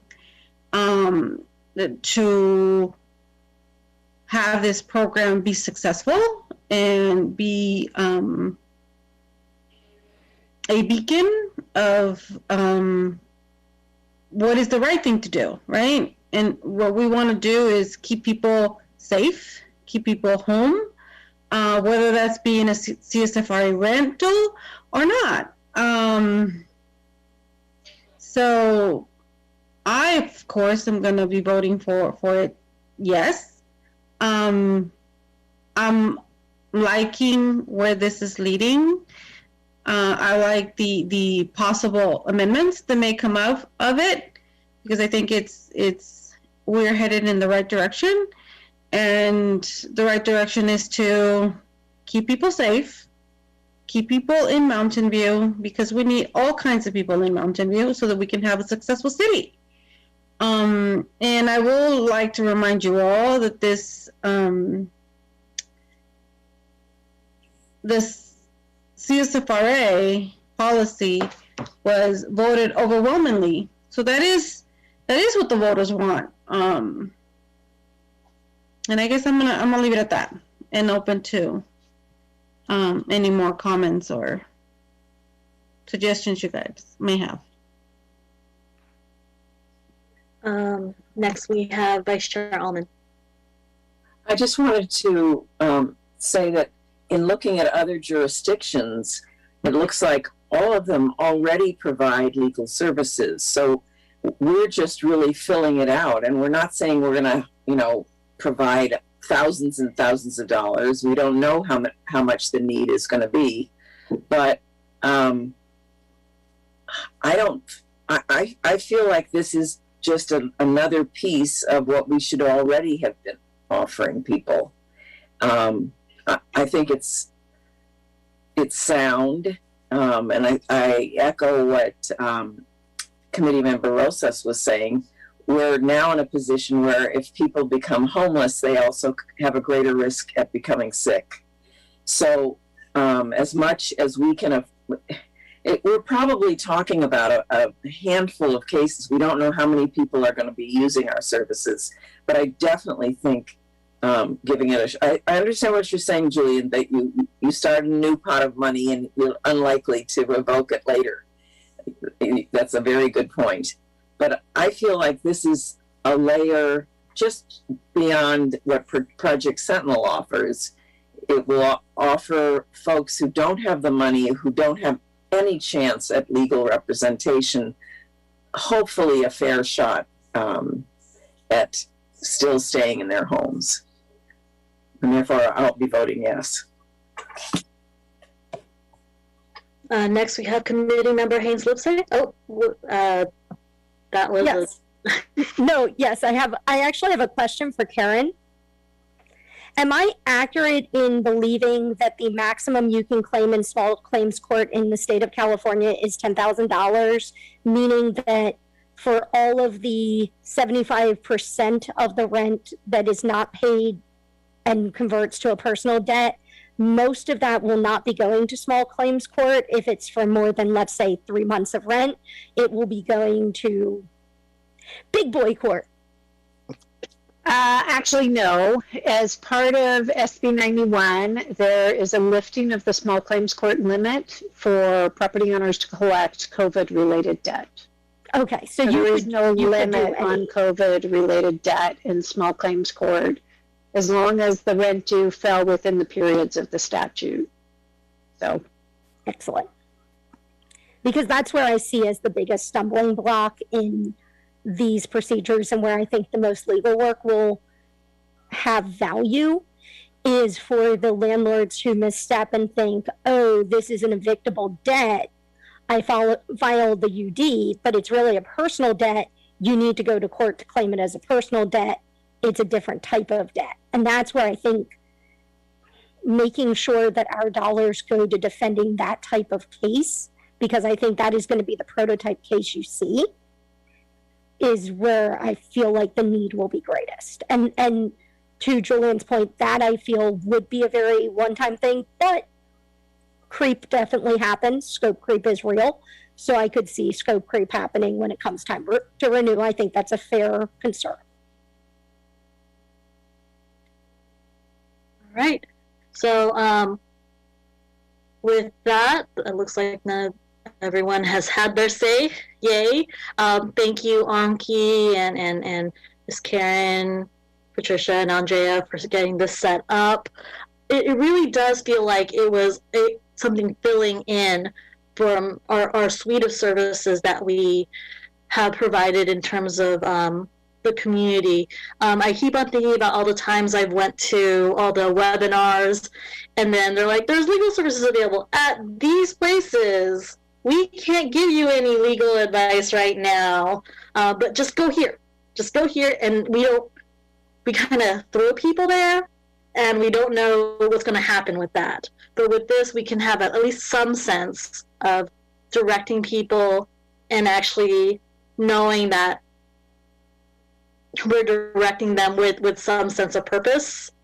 So thank you for that. It really does fill in all the services that we are providing to this community. I actually would like eventually for this program to continue, expand, and go on beyond the first pilot year. And I am open to the idea of asking the city to help out with funding or any other funding source related to that, whether it's the city, county, state, whatever, in order to make that happen. So if Andrea, if you could bring forth with the roll call vote, that would be great. Can we repeat the motion? Go ahead, Nicole. So I believe the motion with the friendly amendment was to contract for legal eviction services with a maximum of $45,000 for fiscal year 21-22 to address COVID non-payment of rent evictions with a max, with the income limit being 125% of the median AGI, and to formalize a multi-pronged eviction prevention and defense program. Is that accurate from my friendly amender? I think it's 120%, a median, not 125%. 120, there we go. Sounds right to me. Okay. Most good, then that is the motion. And can I just ask for clarification? Chair Ramos, was it you that had seconded that, or was that Vice Chair Allman? Give it to the Vice Chair. I guess it was me. Thank you. Okay, so let's start with the roll call vote. We'll start with committee member Pardo DeZella. No. Committee member Haynes Olivse. Aye.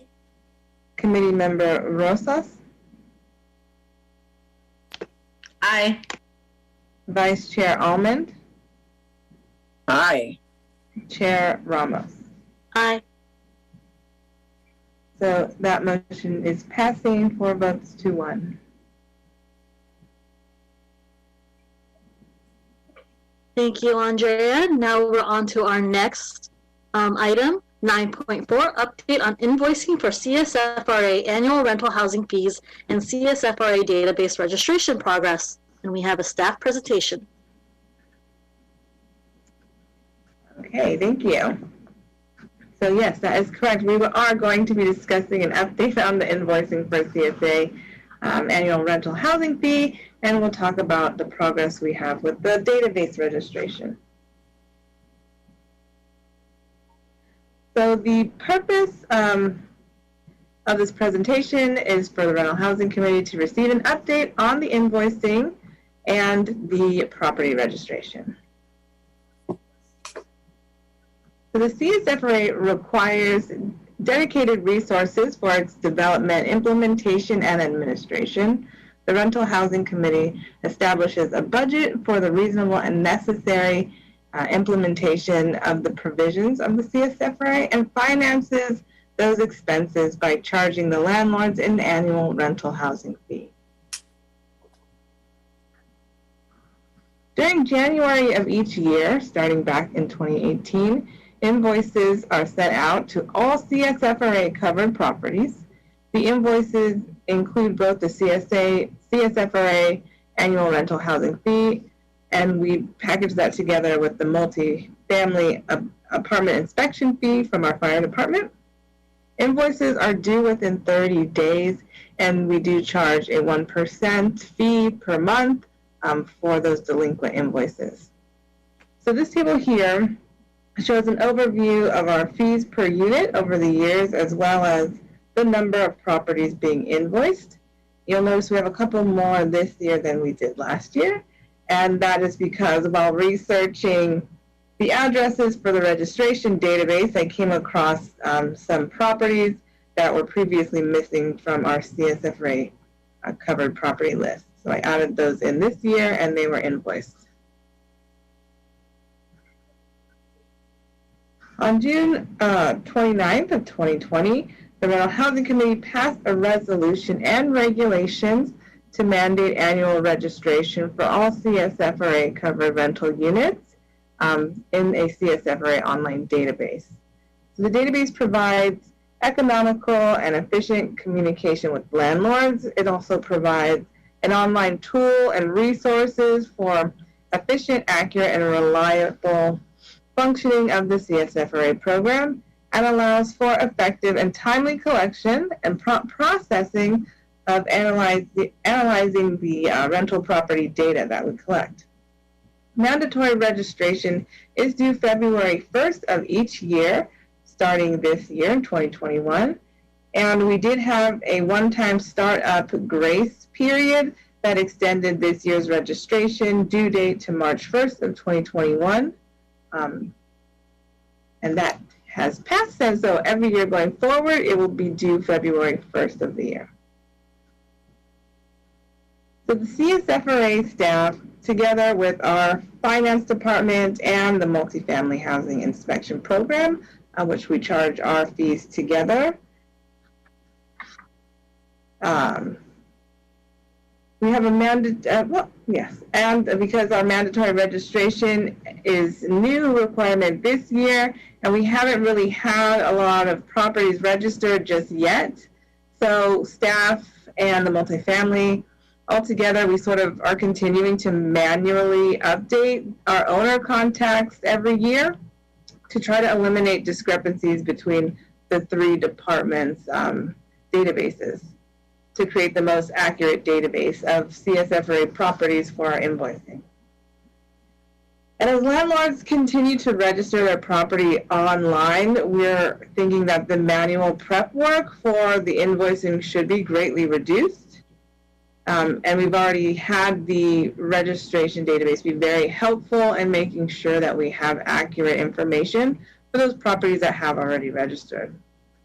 But after the invoices are mailed, staff receive still numerous calls from property owners who either sold their properties, or we do also receive a lot of return to sender mail from properties that mailing address is just out of date, and we simply have the wrong address for them. So we address these issues in a couple ways. So we try to research the current property ownership information. We have a couple databases in our finance system we can look through, and we definitely utilize the county's database as well. And so we update those as much as we can, and we resend the contact information for what we believe is the correct addresses. We also update our database to reflect the changes, so hopefully this doesn't happen next year. And we are also been informing landlords of the mandatory registration requirements because, again, it is very helpful when they are the ones providing us the contact information, so we know we're sending the invoices to the correct address. So as of April 8th, the following number of invoices were delinquent.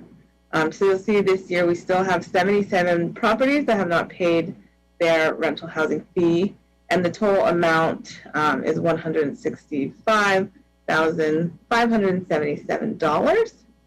And you will notice too that last year the 2020 fee and the 2021 fee are a little bit higher than the previous years. And so I want to talk a little bit about that in the next slide.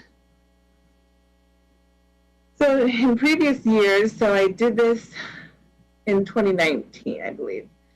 We contacted each delinquent landlord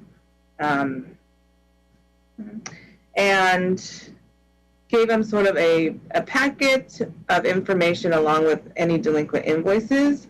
And so by doing this, it also included our courtesy compliance letter.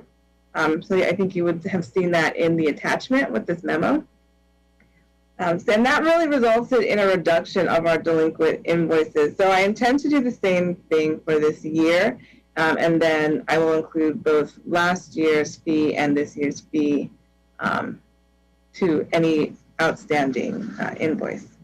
So I also wanted to mention that while reviewing the delinquent invoices, I did notice that previously updated properties, contact information was not saved for some of the properties in the invoicing system. So I do have flagged a decent amount of properties and a lot of our bigger properties to have those invoices mailed out to a newer and more up-to-date address. I just wanted to mention that.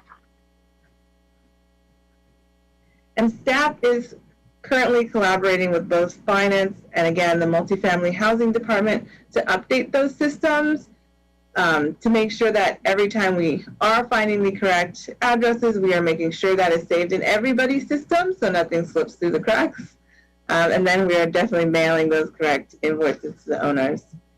So for the remaining unpaid invoices, staff is searching in various databases for correct updated information, and we're sending follow-up notices about at the beginning of every month. There's a delinquent notice that's going out, or if we're having an updated address or contact information, we're sending the original invoice out with the new due dates.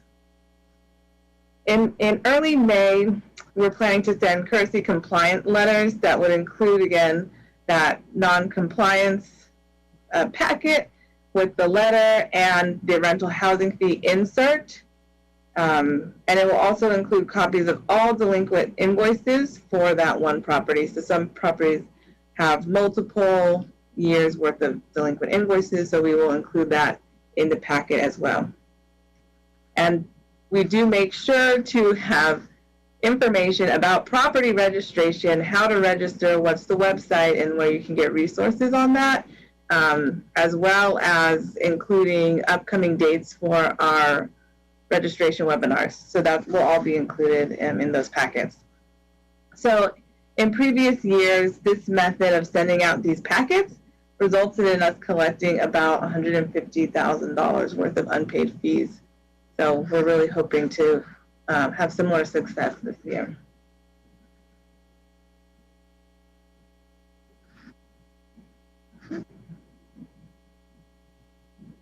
Okay. In fiscal year 2020-2021, there are 77 non-compliant properties, 29 of which did not pay the rental housing fee for both fiscal year 2019-2020 and the current year, fiscal year 2020-2021. So of those 29 properties, 5 consist of properties that have more than 20 units, and the majority of the delinquent invoices that have more than one invoice that's unpaid are smaller properties. So they consist of fewer than 20 units. And actually the majority of those 24 properties actually consist of about 10 or less units even. So it's definitely the smaller properties that we, one, need to target for the invoicing as well as the registration and make sure we do have the correct contact information for them. And so here's an overview of the rental housing statistics sort of per fiscal year. And you can see here that we do have pretty good collection rates. It's really in the 90s for most years.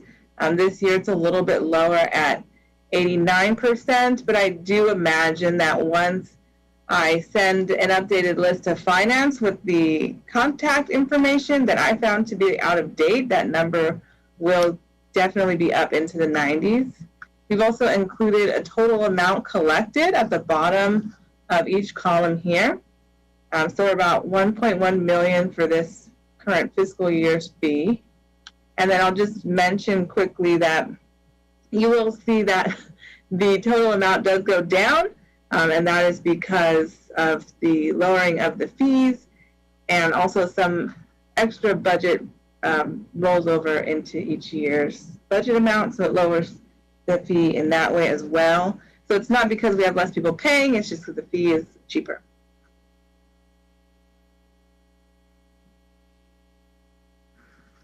All right, so this chart here is going to be a breakdown of delinquent invoices, just looking at properties with more than 20 units and then properties with less than 20 units, just so you can see here again that the majority of our properties with delinquent units are from our smaller property owners with less than 20 units. And we do have a higher number in 2021 of larger properties with delinquent units. And I really, again, I'm going to attribute that to the mix-up in contact information And I'm very confident that that number will go down greatly after we send notices to the proper addresses. But yeah, so I'm hoping, again, you'll see at the bottom of this chart, we have a total unpaid amount for each year.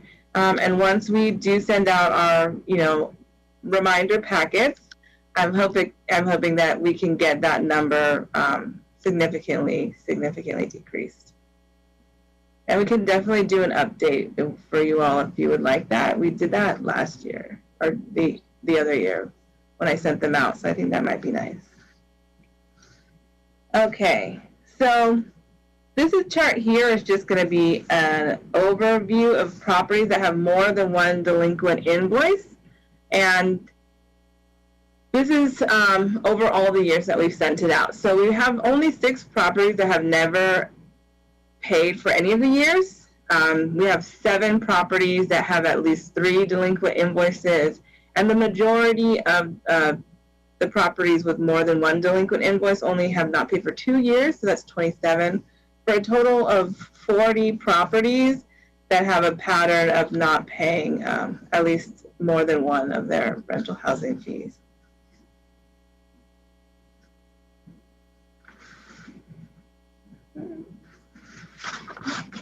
In my paper, sorry. Okay. So we'll talk a little bit now about annual property registration. So in September 2020, we opened up the yearly registration cycle for property owners. And that's when CSFRA staff began doing outreach to our landlords. So we sent out a postcard to all the CSFRA properties, and it explained the new mandatory property registration requirements, and we listed dates of all of our upcoming workshop, as well as our office hours, where we could provide more one-on-one help to landlords. So a landlord-specific newsletter was also mailed out to all CSFRA properties, and that had a nice insert with it explaining, again, how do you register, what's the website, what do you need to do. And then we had 10 webinars in the last 8 months that provided a tutorial on how to register. And we had pretty good attendance at those, especially in the beginning. And then we had a big rush of attendance right before that March 1st due date. So we also have one-on-one assistance, again, that's made available through our office hours. And so that's really nice. We can just share screens with the owner and walk them right through it. So that's been successful as well.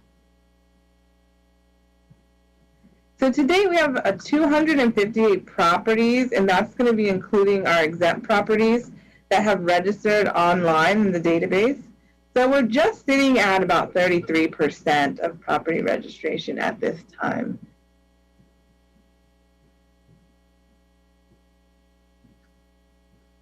And again, we'll continue to follow up with those unregistered properties and encourage and insist and help assist them online to fill it out. I want to mention that we have made paper copies of registration available for those who don't have access to the computer or are just uncomfortable on the computer. And again, to mention just that completed registration has, again, been very, very helpful for us in getting out our invoices and just getting out communications to the property owners that we know we're reaching.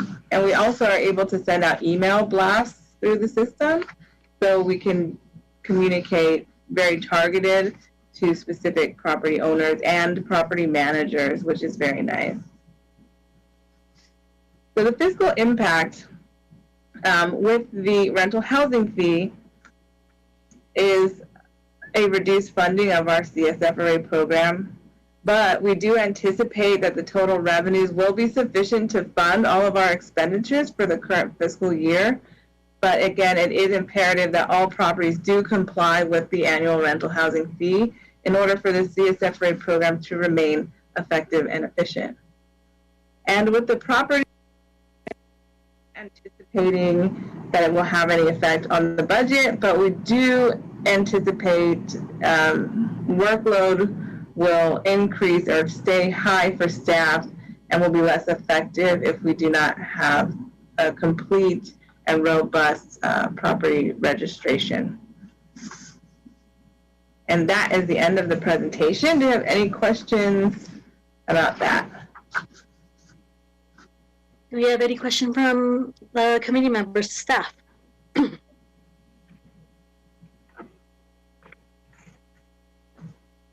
Committee member Grunwald. Sure. Just question for Anki. I guess how are other jurisdictions faring on multi-year lapsed rental fees not being collected, and how are they remedying the situation? I did not ask that recently of the other jurisdictions, but we can definitely bring back an agenda item on following steps. So far, the Rental Housing Committee has only authorized sending out a friendly reminder of the invoices and not take any further steps. But we can definitely bring back an agenda item with all the options for you to choose from. Are their rates similar? I mean, I guess how do we compare on that front from a collection percentage standpoint? I have to poll them. I did not poll them. Got it. And related, I guess the database compliance. Database is new for us, but I believe that some other jurisdictions have had it in place for a little longer than us. Similar. Any comment there? We need to poll them for that. We didn't poll them for that. Okay, cool. Thank you. Vice Chair Allman? I'd like to delve more deeply into this in future agendas. I think it may be time for us to figure out what next steps we can take, especially with those who are ignoring us for 2 years. We have to find some kind of stick to get better collection. And I think it's also wasting a whole lot of time of staff to have to dog this down. Thanks. Committee member Haynes-Livesay? Andrea, are we charging a fee for late remittance of the fee?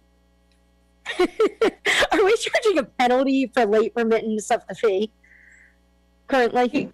Our finance department applies that 1% charge per month.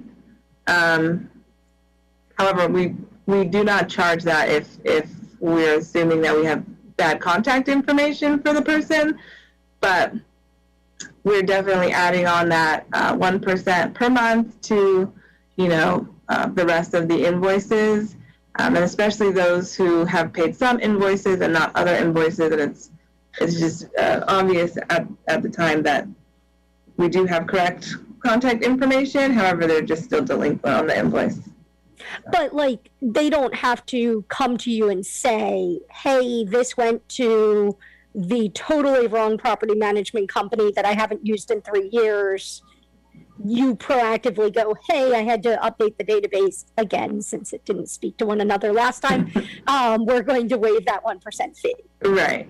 Perfect. Thank you. Right. Yeah, we're proactively searching and hunting down correct contact information. Thank you. Vice Chair Allman?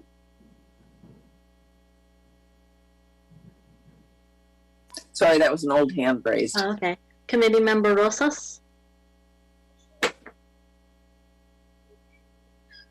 Okay, so this is feeling a little bit unfair, especially in light of the pandemic and how some landlords didn't receive rent. Is there any other form that we can make landlords register without charging a fee for not doing so? I don't know. I just want to think out of the box and thinking and feeling just as I felt pain for the renters, I believe the landlords also felt some pain, especially those, especially the ones that are mom and pop shops. So that's Andrea. Maybe you can answer the question. I don't know which staffer should. Yeah. So the two things are separate. The rental housing fee actually funds the budget for the entire program. And then property registration is new. It was just passed last year by the committee, and they sort of roll out together. So that's why I'm doing an update on both of them at the same time. However, the fee is not just for landlords to register their property. And when we did our budget conversations last year, we did have the pandemic in mind, and that's why we made a big effort, or the committee made a big effort to try to reduce the fee substantially per unit, to keep in mind that landlords, and especially, like you said, small landlords, could be hurting as well at this time. So we tried to reduce the fee as much as we could at the time with that in mind. Okay, then I stand corrected. Thank you for the clarification. Yeah, that's. Andrea, I had a quick question. What is the biggest cause of incorrect contact information? So I think there's two. One is that it's simply outdated and has been for a while. And second, it is that the owner has changed property management companies, and the property management company is no longer in charge of that building, and they're not forwarding the information to the owner. And the only reason we actually get to know about those is because the property management company will call and say, hey, we're no longer managing this property, and then that's when we go and hunt down the correct property owner information. All right. Do we have any other? There's less occurrences of, people selling buildings every year. It's mostly like property management companies are changing. Okay. Any other questions from the committee to staff? Seeing none, we're going to move to public comment. Would any member of the public on the line like to provide comment on this item? If so, please click the raised hand button in Zoom or press *9 on your phone. Staff will keep time and announce when 1 minute remains. And we have a couple hands up. So Jeff Zell.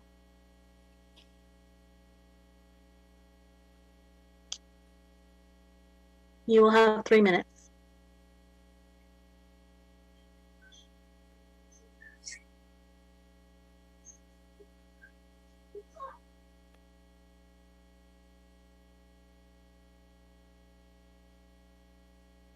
He still appears muted to me.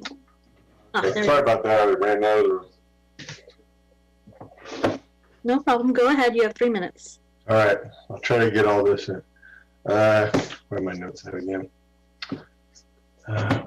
Regarding the webinars and the outreach and stuff, there are no stats in there about how many landlords attended, and that would be great information to know, because I know the webinars from my point of view, pretty useless.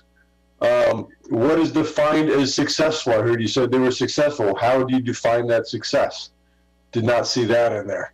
For the most part, the webinars, why I don't find them useful. It is a very top-down approach about you telling us, the RHC, telling the landlords how we are supposed to do things and respond and do stuff. No one asks us for our input and the understanding of what goes on in the business. And a good example is the non-payment of rent eviction. If you understood the process, you would probably understand why that money is going to go to waste, and I will predict that this time next year we'll come back and the number is going to be 0 successful defenses, and I will be right. So I'm going to say I would like to see part of this a more collaborative approach so you can understand what actually is going on from a landlord perspective rather than taking guesses that are uninformed and uneducated.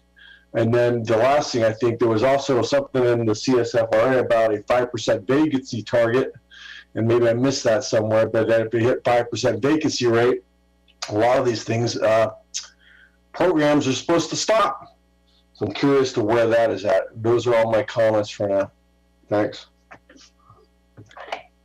Thank you, Mr. Zell, for your update on invoicing for CSFRA annual rental housing fees and CSFRA database registration progress. Next up, we have Alexander Brown. So if they're failing to pay something that they owe, can they get evicted? That's my question.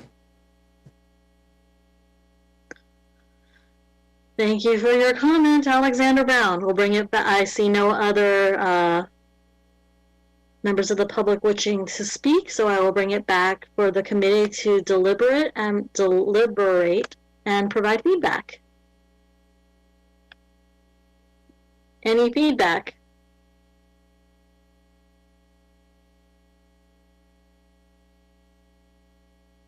Committee Member Grunwald. I guess as we debate future agenda items at the end of this meeting, you know, I think there is someone had mentioned looking, you know, outside the box. We had heard from landlords that, you know, if you have a unit that's COVID affected, right, and you haven't been collecting rent for the past year, perhaps we could have forgiveness for those units. I'm not sure how prevalent that is, but that may be something you want to think about as we think about balance.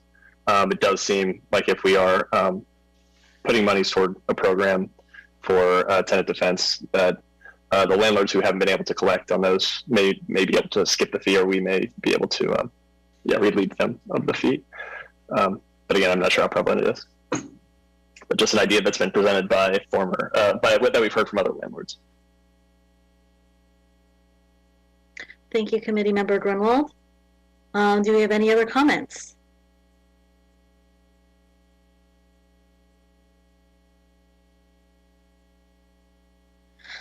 Shy bunch. All right, so seeing no other comments, the staff have everything they need in terms of feedback from us. All right, thank you. And then we go to our next item, 9.5, election of a chairperson and a vice chairperson. And we have a staff presentation for slides. Hi. Okay, next agenda item. Can you not see my screen?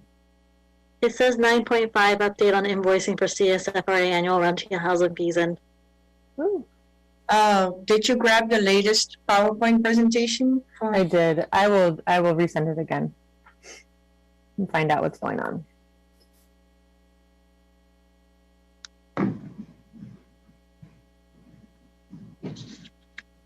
Yay, committee member bonding time.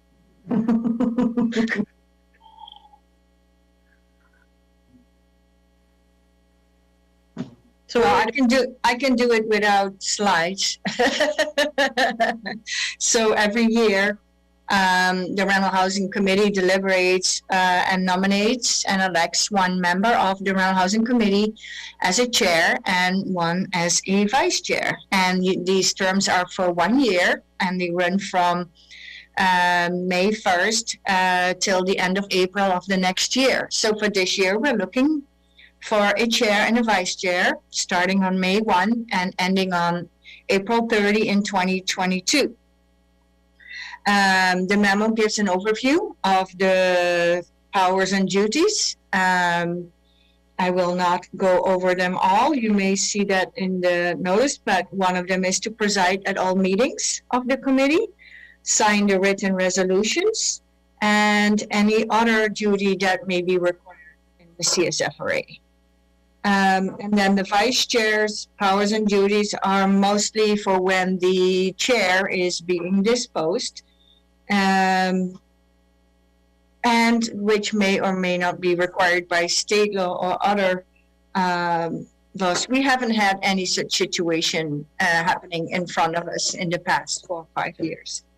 So I will hand back the deliberations to the Rental Housing Committee.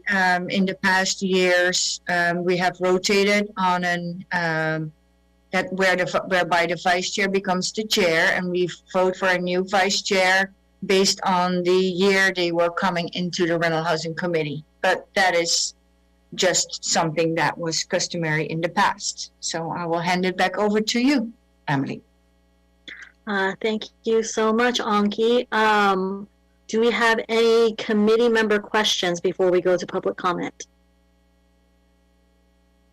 No questions? All right, we are now going to go to public comment. Would any member of the public on the line like to provide comment on this item? If so, please click the raise hand button in Zoom or press *9 on your phone. Staff will keep time and announce when 1 minute remains. You will have 3 minutes. So I will start with Ellie Green. Can you guys hear me all right? Yes. Perfect. I just wanted to kind of, oh God, sorry, my graduation picture popped up, but I just wanted to say thank you to Chair Ramos and to Vice Chair Almond for leading this committee for the past year, and all of you are incredibly qualified, and I just wanted to say thank you for your leadership, and I look forward to seeing what this committee continues to do over the course of the next year. Thank you. Thank you, Ellie. Next, we have Alexander Brown. Well, Ellie beat me to it, and I don't think I can say any better than that. So, what she said. Thank you, Alexander Brown. I see no other comments, so I am going to bring it back to the committee for committee deliberation and votes. We could remove the screen sharing so that we can see each other and properly bond. So it has been a really big honor to be the chair for the past year. Zoom chair at that. Wanted to gavel on everything. But it has been an honor. I'm excited to see what this new committee will bring forth. And this has always been awkward. I remember when committee member Grunwald was just like, it's really awkward to see like who's going to nominate who. So I'm going to just take the awkwardness out and just move forward with nominating, making a motion to nominate Vice Chair Almond to the chairmanship and committee member Haynes Livesay to the vice chairmanship. I have a hand raised by committee member Rosas. I would like to nominate for chair, RHC member Ramos, and for vice chair Almond, vice chair Almond. Sorry, I'm so confused about your motion.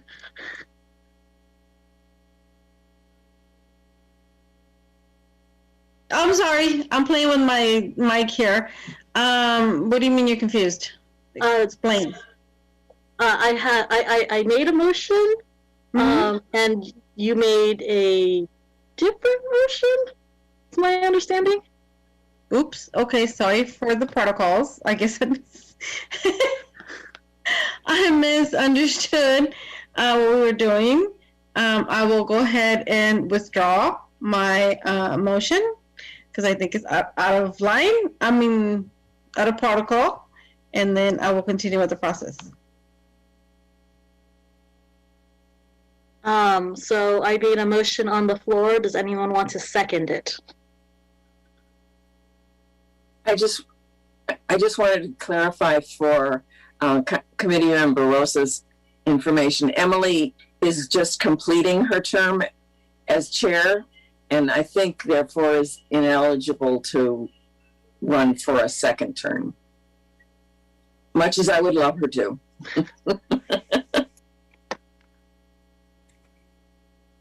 Committee member Haynes Livesay, you have your hand raised. Is that accurate? The current chair cannot re-chair and the current vice chair cannot re-vice chair, or has that just been convention thus far? I'm just asking for clarification purposes.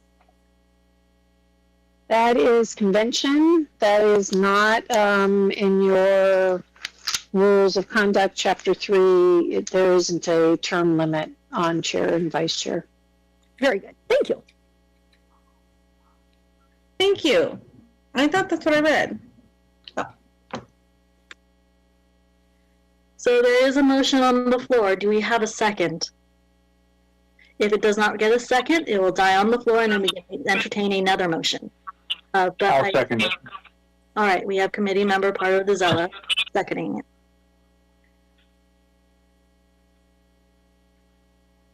Deliberations?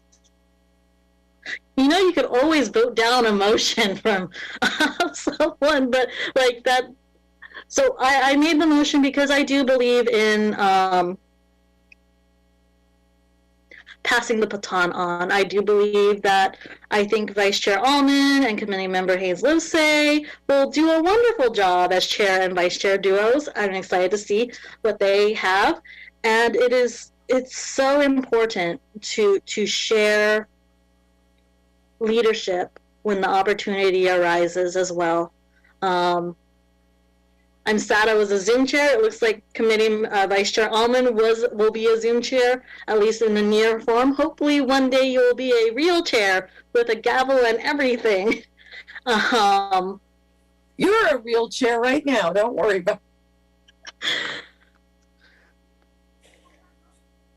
But yeah, so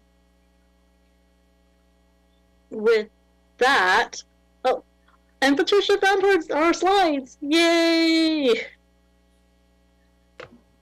Is there Committee Member Rosas? You have your hand raised. Yes, but I took it down now, so I think I'm getting it. Okay. Okay, so I will. Okay, so things are what they are, and as I have seen, Chair Ramos do a great job. This is my first one, so I mean, I like status quo. So, but if not, I do know that Vice Chair Allman, she definitely did a great job. So and I heard really good things about her. I've heard really good things about her within the community. So I will be voting for Chairman Allman as chair. And Vice Chair, oh my God, yeah, Chair, oh my God, where are you?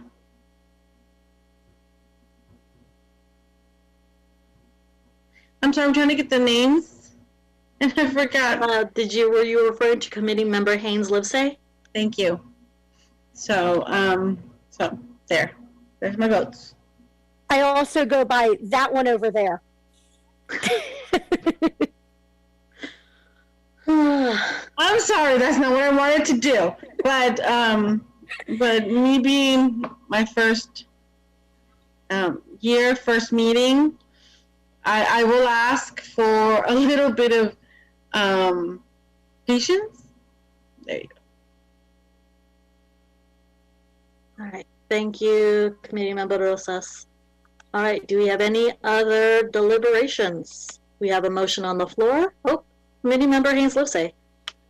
I just want to say thank you to Chair Ramos, and I think Vice Chair Allman would do a lovely job. And I find it awkward to vote on things that involve myself, so that's all I wanted to say. I'll echo the same thing. Very awkward. But I think Chair Ramos has done a terrific job this year. And I really appreciate your leadership. It's been great.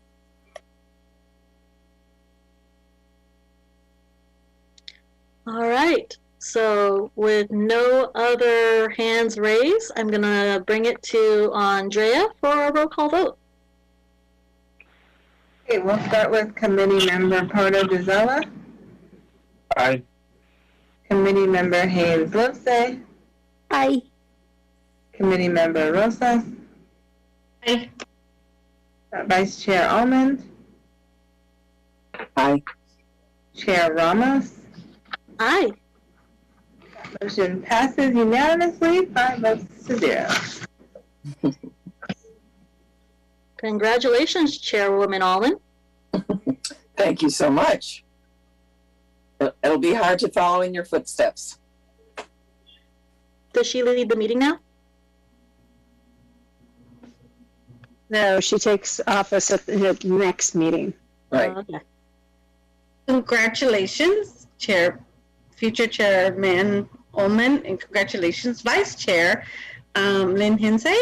Did I say that right? That's okay. It is, you can just use Haynes or Nicole. Or I'm serious, if the box moves on you, that one over there also is viable. But no, I just wanted to ask, congratulations, Vice Chair Almond, now Chair Almond, and is there a gavel we could electronically pass at the next meeting graphically? Can we get that in the slide deck, please? Staff does have one on hand. Great. And Nicole, I've been trying to fight saying Nicole. I'm trying to use your last name, so I apologize for that. It is okay. You can totally call me Nicole. All right, moving on to item 10, council staff, committee staff, and committee reports. So the first section of item 10 is our monthly status report. Since this is the end of the quarter, it will be one of the more detailed ones. And so we'll break it down here. As mentioned in last month's RHC meeting, staff has started to input our own inquiry data, not just the data that comes from Project Sentinel into these numbers.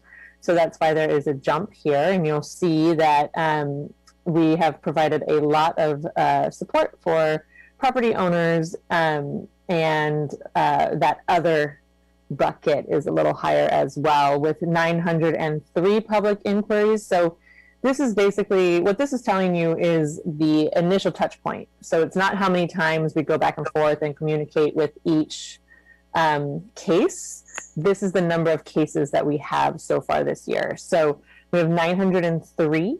479 of those are from tenants, and 361 is providing support to property owners and landlords.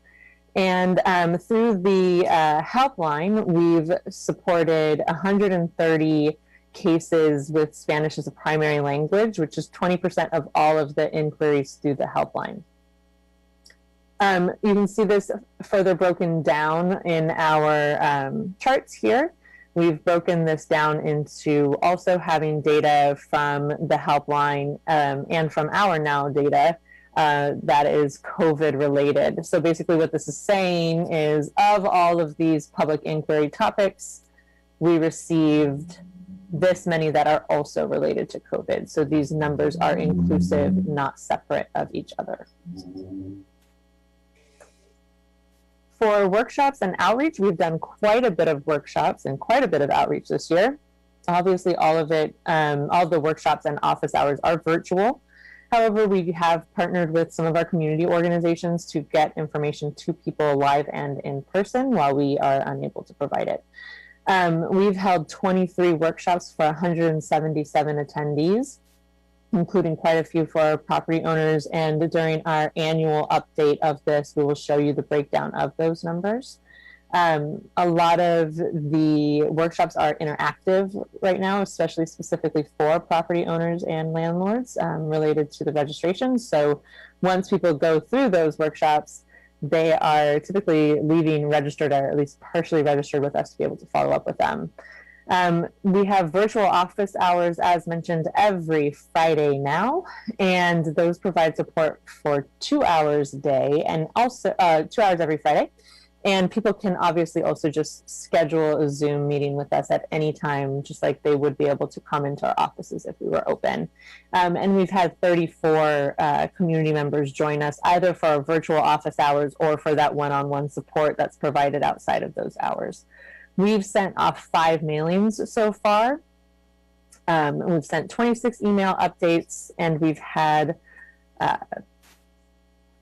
13 Mountain View voice ads, and we have seen an increase in registration and webinar participation when we do send out mailers and have those ads running. So they are seemingly effective, which is good.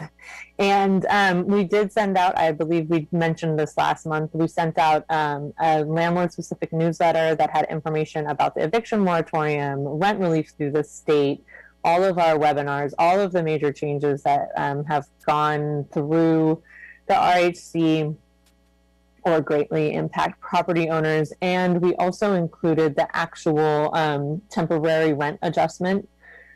We included that template in with the newsletter in all 3 languages. So landlords actually have a hard copy of that so they can see what they need to be filing with us if they wanted to do, or what they need to be giving to a tenant if they wanted to do that and still be in compliance with the regulations.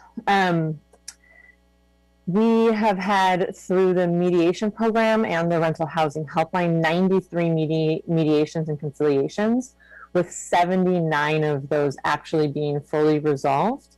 We have 9 that are still pending. So those outcomes are looking strong this year.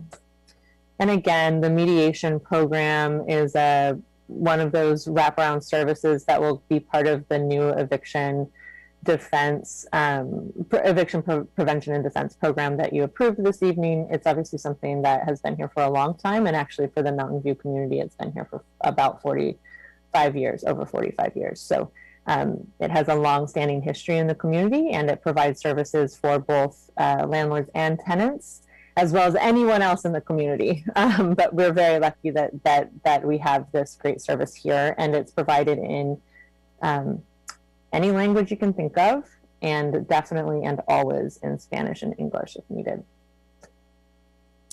For our required noticing, we've received 6 distinct rent increase notices this fiscal year. We've had 522 termination notices, 0 tenant buyout notices, and 2 additional occupant notices. To see the breakdown of noticing here, we have received only 1 no-fault notice for withdrawal of units very early in the fiscal year. And we've had 3 at-fault notices that were not failure to pay rent. As you can see here, we are seeing the expected uptick in failure to pay rent notices. Again, these all now fall under the state's 15-day notice to pay rent or quit requirement. They have to be filed for tenants to receive protections. So these are going up, but we've also not received any notices saying that the tenancy has ended or gone to UD court. So, you know, again, we're watching these closely, and we'll continue to watch them closely as we consider how to wrap in the new program and its services as well. For tenant relocation assistance, we have 0 for 2021 so far of properties going into redevelopment for 0 units affected. And then we've had 12 households that have received assistance so far this calendar year. So again, that's for properties that were already in tenant relocation before this calendar year. And then for petitions, we have 20 total petitions this year. There are still a few in the hearing process. We have 7 that were decided, 1 that was settled, and 5 that are just hanging out in review. And once the fiscal year rolls over, we'll go into these petitions were never completed with the city. For market conditions, we're starting to see some stabilization in the market. We have a vacancy rate right now pulling from CoStar of 10.1% for fully covered units, which, as you can see, has pretty much stabilized quarter to quarter. It actually dropped a little bit from the last quarter. And all units across the city continue to be at an increased rate of vacancy than pre-pandemic levels. For fully covered units for rent, that also is starting to stabilize and actually has ticked back up, as you can see here, and is now at $2,392 a unit for fully covered units. And again, everything is kind of trending towards stable. Numbers are starting to increase again for rent rates. For sales, we have had 3 properties being sold in the fiscal year for a total of 128 units. Again, as I noted, none of them have gone into redevelopment. We have 3 properties that are currently for sale for a total of 89 units. And as you might notice here, really seen a downtick in the number of properties being sold since 2015-16 fiscal year, pre-pandemic and currently in the market. And then here for the last piece of the overview is something that we've already looked at tonight, which is the MNOI CPI. And as mentioned earlier, it's 26% for the rent of primary residence, 24% for the housing index, and 18% for all items. And then we have an update on the eviction moratorium and rent relief programs and utility relief. Andrea, would you like to jump in, or would you like me to go through the eviction moratorium stuff really quickly? I can do it. And we're just going to cover it quickly since we did already sort of cover it once today with Anki's presentation. So we'll go through the eviction moratorium, the rent relief, and the utility relief. So as you all know, the eviction moratorium is still in effect, and Anki did do a nice overview and with some detail about that. So here we're just going to look at our upcoming workshops. So we do break these out into landlord-focused workshops, sort of more during the work day hours, and these are strictly in English. And then we do have our tenant-focused bilingual webinars in the evenings for those tenants who are speaking English and Spanish. And so we're also going to be focusing a lot on the rent relief portion of the eviction moratorium in these upcoming webinars, both for the landlords and for the tenants. And we do have Emily or somebody from Project Sentinel come in because they are expert in that topic to help people and answer questions and let them know where they can get help. So that's going to be a big focus of these webinars. And we will be planning an additional webinar that's not here yet, focused on rent relief in coordination with some of the community organizations. So that will be coming up as well. And bilingual as well.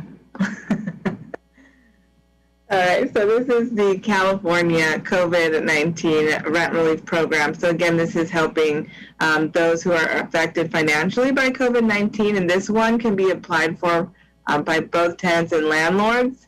You have to income qualify, so the tenants have to make 80% or less of the area median income. But those that are making less than 50% are prioritized. And Anki did cover this and had a screenshot of the website at housingiskey.com. And also the Mountain View Rental Housing Helpline on Project Sentinel is really able to provide assistance to both tenants and landlords to apply for this program, because the application process can be a little confusing. So we have that resource as well. And then this is our sort of tenant-focused relief program. So we do have the one through the city that's run by CSA. And that there is still funding available for that. Again, tenants have to income qualify and be directly affected financially by COVID-19. And this assistance is paid straight to the landlord, and they encourage people email them to get the application and start the process. And again, assistance is about $2,000 a check on average, and they are beginning to send out more third-month rental assistance to more people in need. So we are encouraging anybody on the line to continue to apply, or if you all are talking to the community, they can continue to apply, and there are still funds available. And so we also have the county program here, Helplessness Prevention System. So that's sort of always around offering services to very low income households and those who are at high risk of homelessness. And they're also going to be having rent relief for COVID-19 affected households as well. And this is their contact information, but again, the rental housing helpline is able to direct people to the right funds that would suit their needs the best and help them fill out the application for the correct pot of money and rent assistance that they're going to need. And that county program that Andrea mentioned is slated to launch in mid-May and will be for, just like the homelessness prevention system is here, for our most vulnerable population at 30% of AMI and below. Very low income. Right, so we also have mortgage relief programs, so that its funds are available through SB 91 to small landlords who are having difficulty paying their mortgage. So we have the definition here of small landlords. So those who are owners of 4 or fewer properties, and then each property has no more than 4 rental units. And the properties do not have to be owner occupied. And then we also have HUD certified mortgage counseling through Project Sentinel. And we are going to be putting on regular webinars. We have an expert from Project Sentinel come and host those webinars for us. And that is just a wealth of knowledge in those webinars for anybody who needs mortgage counseling, not just because of the pandemic, but just in general. So we will definitely be advertising those and encouraging people to join those webinars. And of course, we still have the utility relief program through the city. Again, this is, you have to income qualify for this program, but this is for anybody in Mountain View, not just tenants or landlords, just any resident of the city of Mountain View who is having a hardship financially related to COVID-19. And you can still apply for that one-time $50 credit to one of your utility bills. And of course, still at this time, the services are not going to be shut off for non-payment, and penalties and interests are going to be waived at this time.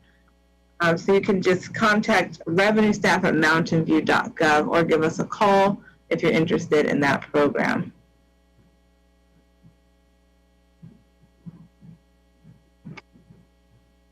And so we also have a list here of our upcoming webinars and our office hours. So we are having a CSFRA sort of realtors workshop. This is our first realtor-focused webinar that we're going to be holding on May 13th at 10 a.m. So we're going to be doing targeted outreach to realtors that work in the city of Mountain View and sort of the surrounding area to educate them about rent stabilization and answer any questions they may have for sellers or for buyers and for their business. So that's pretty exciting. We're going to have a habitability, maintaining habitability webinar that is tenant focused and of course bilingual. We did have a landlord focused one earlier, so this one will be geared more towards tenants. And then we are continuing with our property registration for landlords, so we will be sending out more communications about registration, which usually ticks up people's interest in attending these webinars and learning how to use the online tool. So that's coming up. We also have our office hours that we are doing every single Friday from 1 to 3. And you can just register for those on our website. And we're continuing with our virtual coffee catch-ups with small landlords. So the next one's going to be May 25th at 10 a.m. And we'll answer questions about anything, of course, but we are, advertising them a little bit with the state rent relief application in mind. We had our first one a couple of weeks ago and had a few landlords come, and they really enjoyed it, and it was really good just to have one-on-one small group interaction, like open discussion with the landlords. And the landlords actually learned a lot from each other and from staff, and we got to hear a little bit about what was going on in the community. So that was really, really nice to do. So we're definitely going to be continuing with these. And the staff member who updated this slide would like to mention that it's April 27th. That is the next one. Sorry about that, everyone. I started thinking I was in May. Which one is April 27th? The virtual coffee catch-up. Okay, thanks. April, and then I'm sure the May date does also exist. Correct, yeah.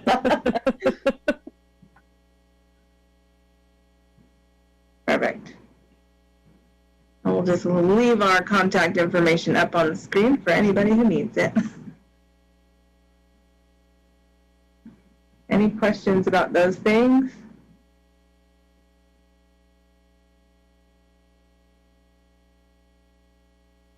Do we have any questions from committee members?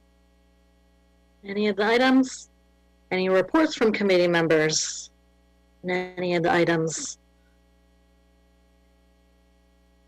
Any questions from committee members on future agenda items or anything such as that? This is my last time as chair. I'm just milking it for all it's got. Okay. With nothing else, I think we're ready to adjourn. So the meeting is adjourned at 10:04 p.m. The next Rental Housing Committee meeting is scheduled to be held on Monday, May 17th at 7 p.m. with your new leadership. So excited for you all. Have a good night, everyone.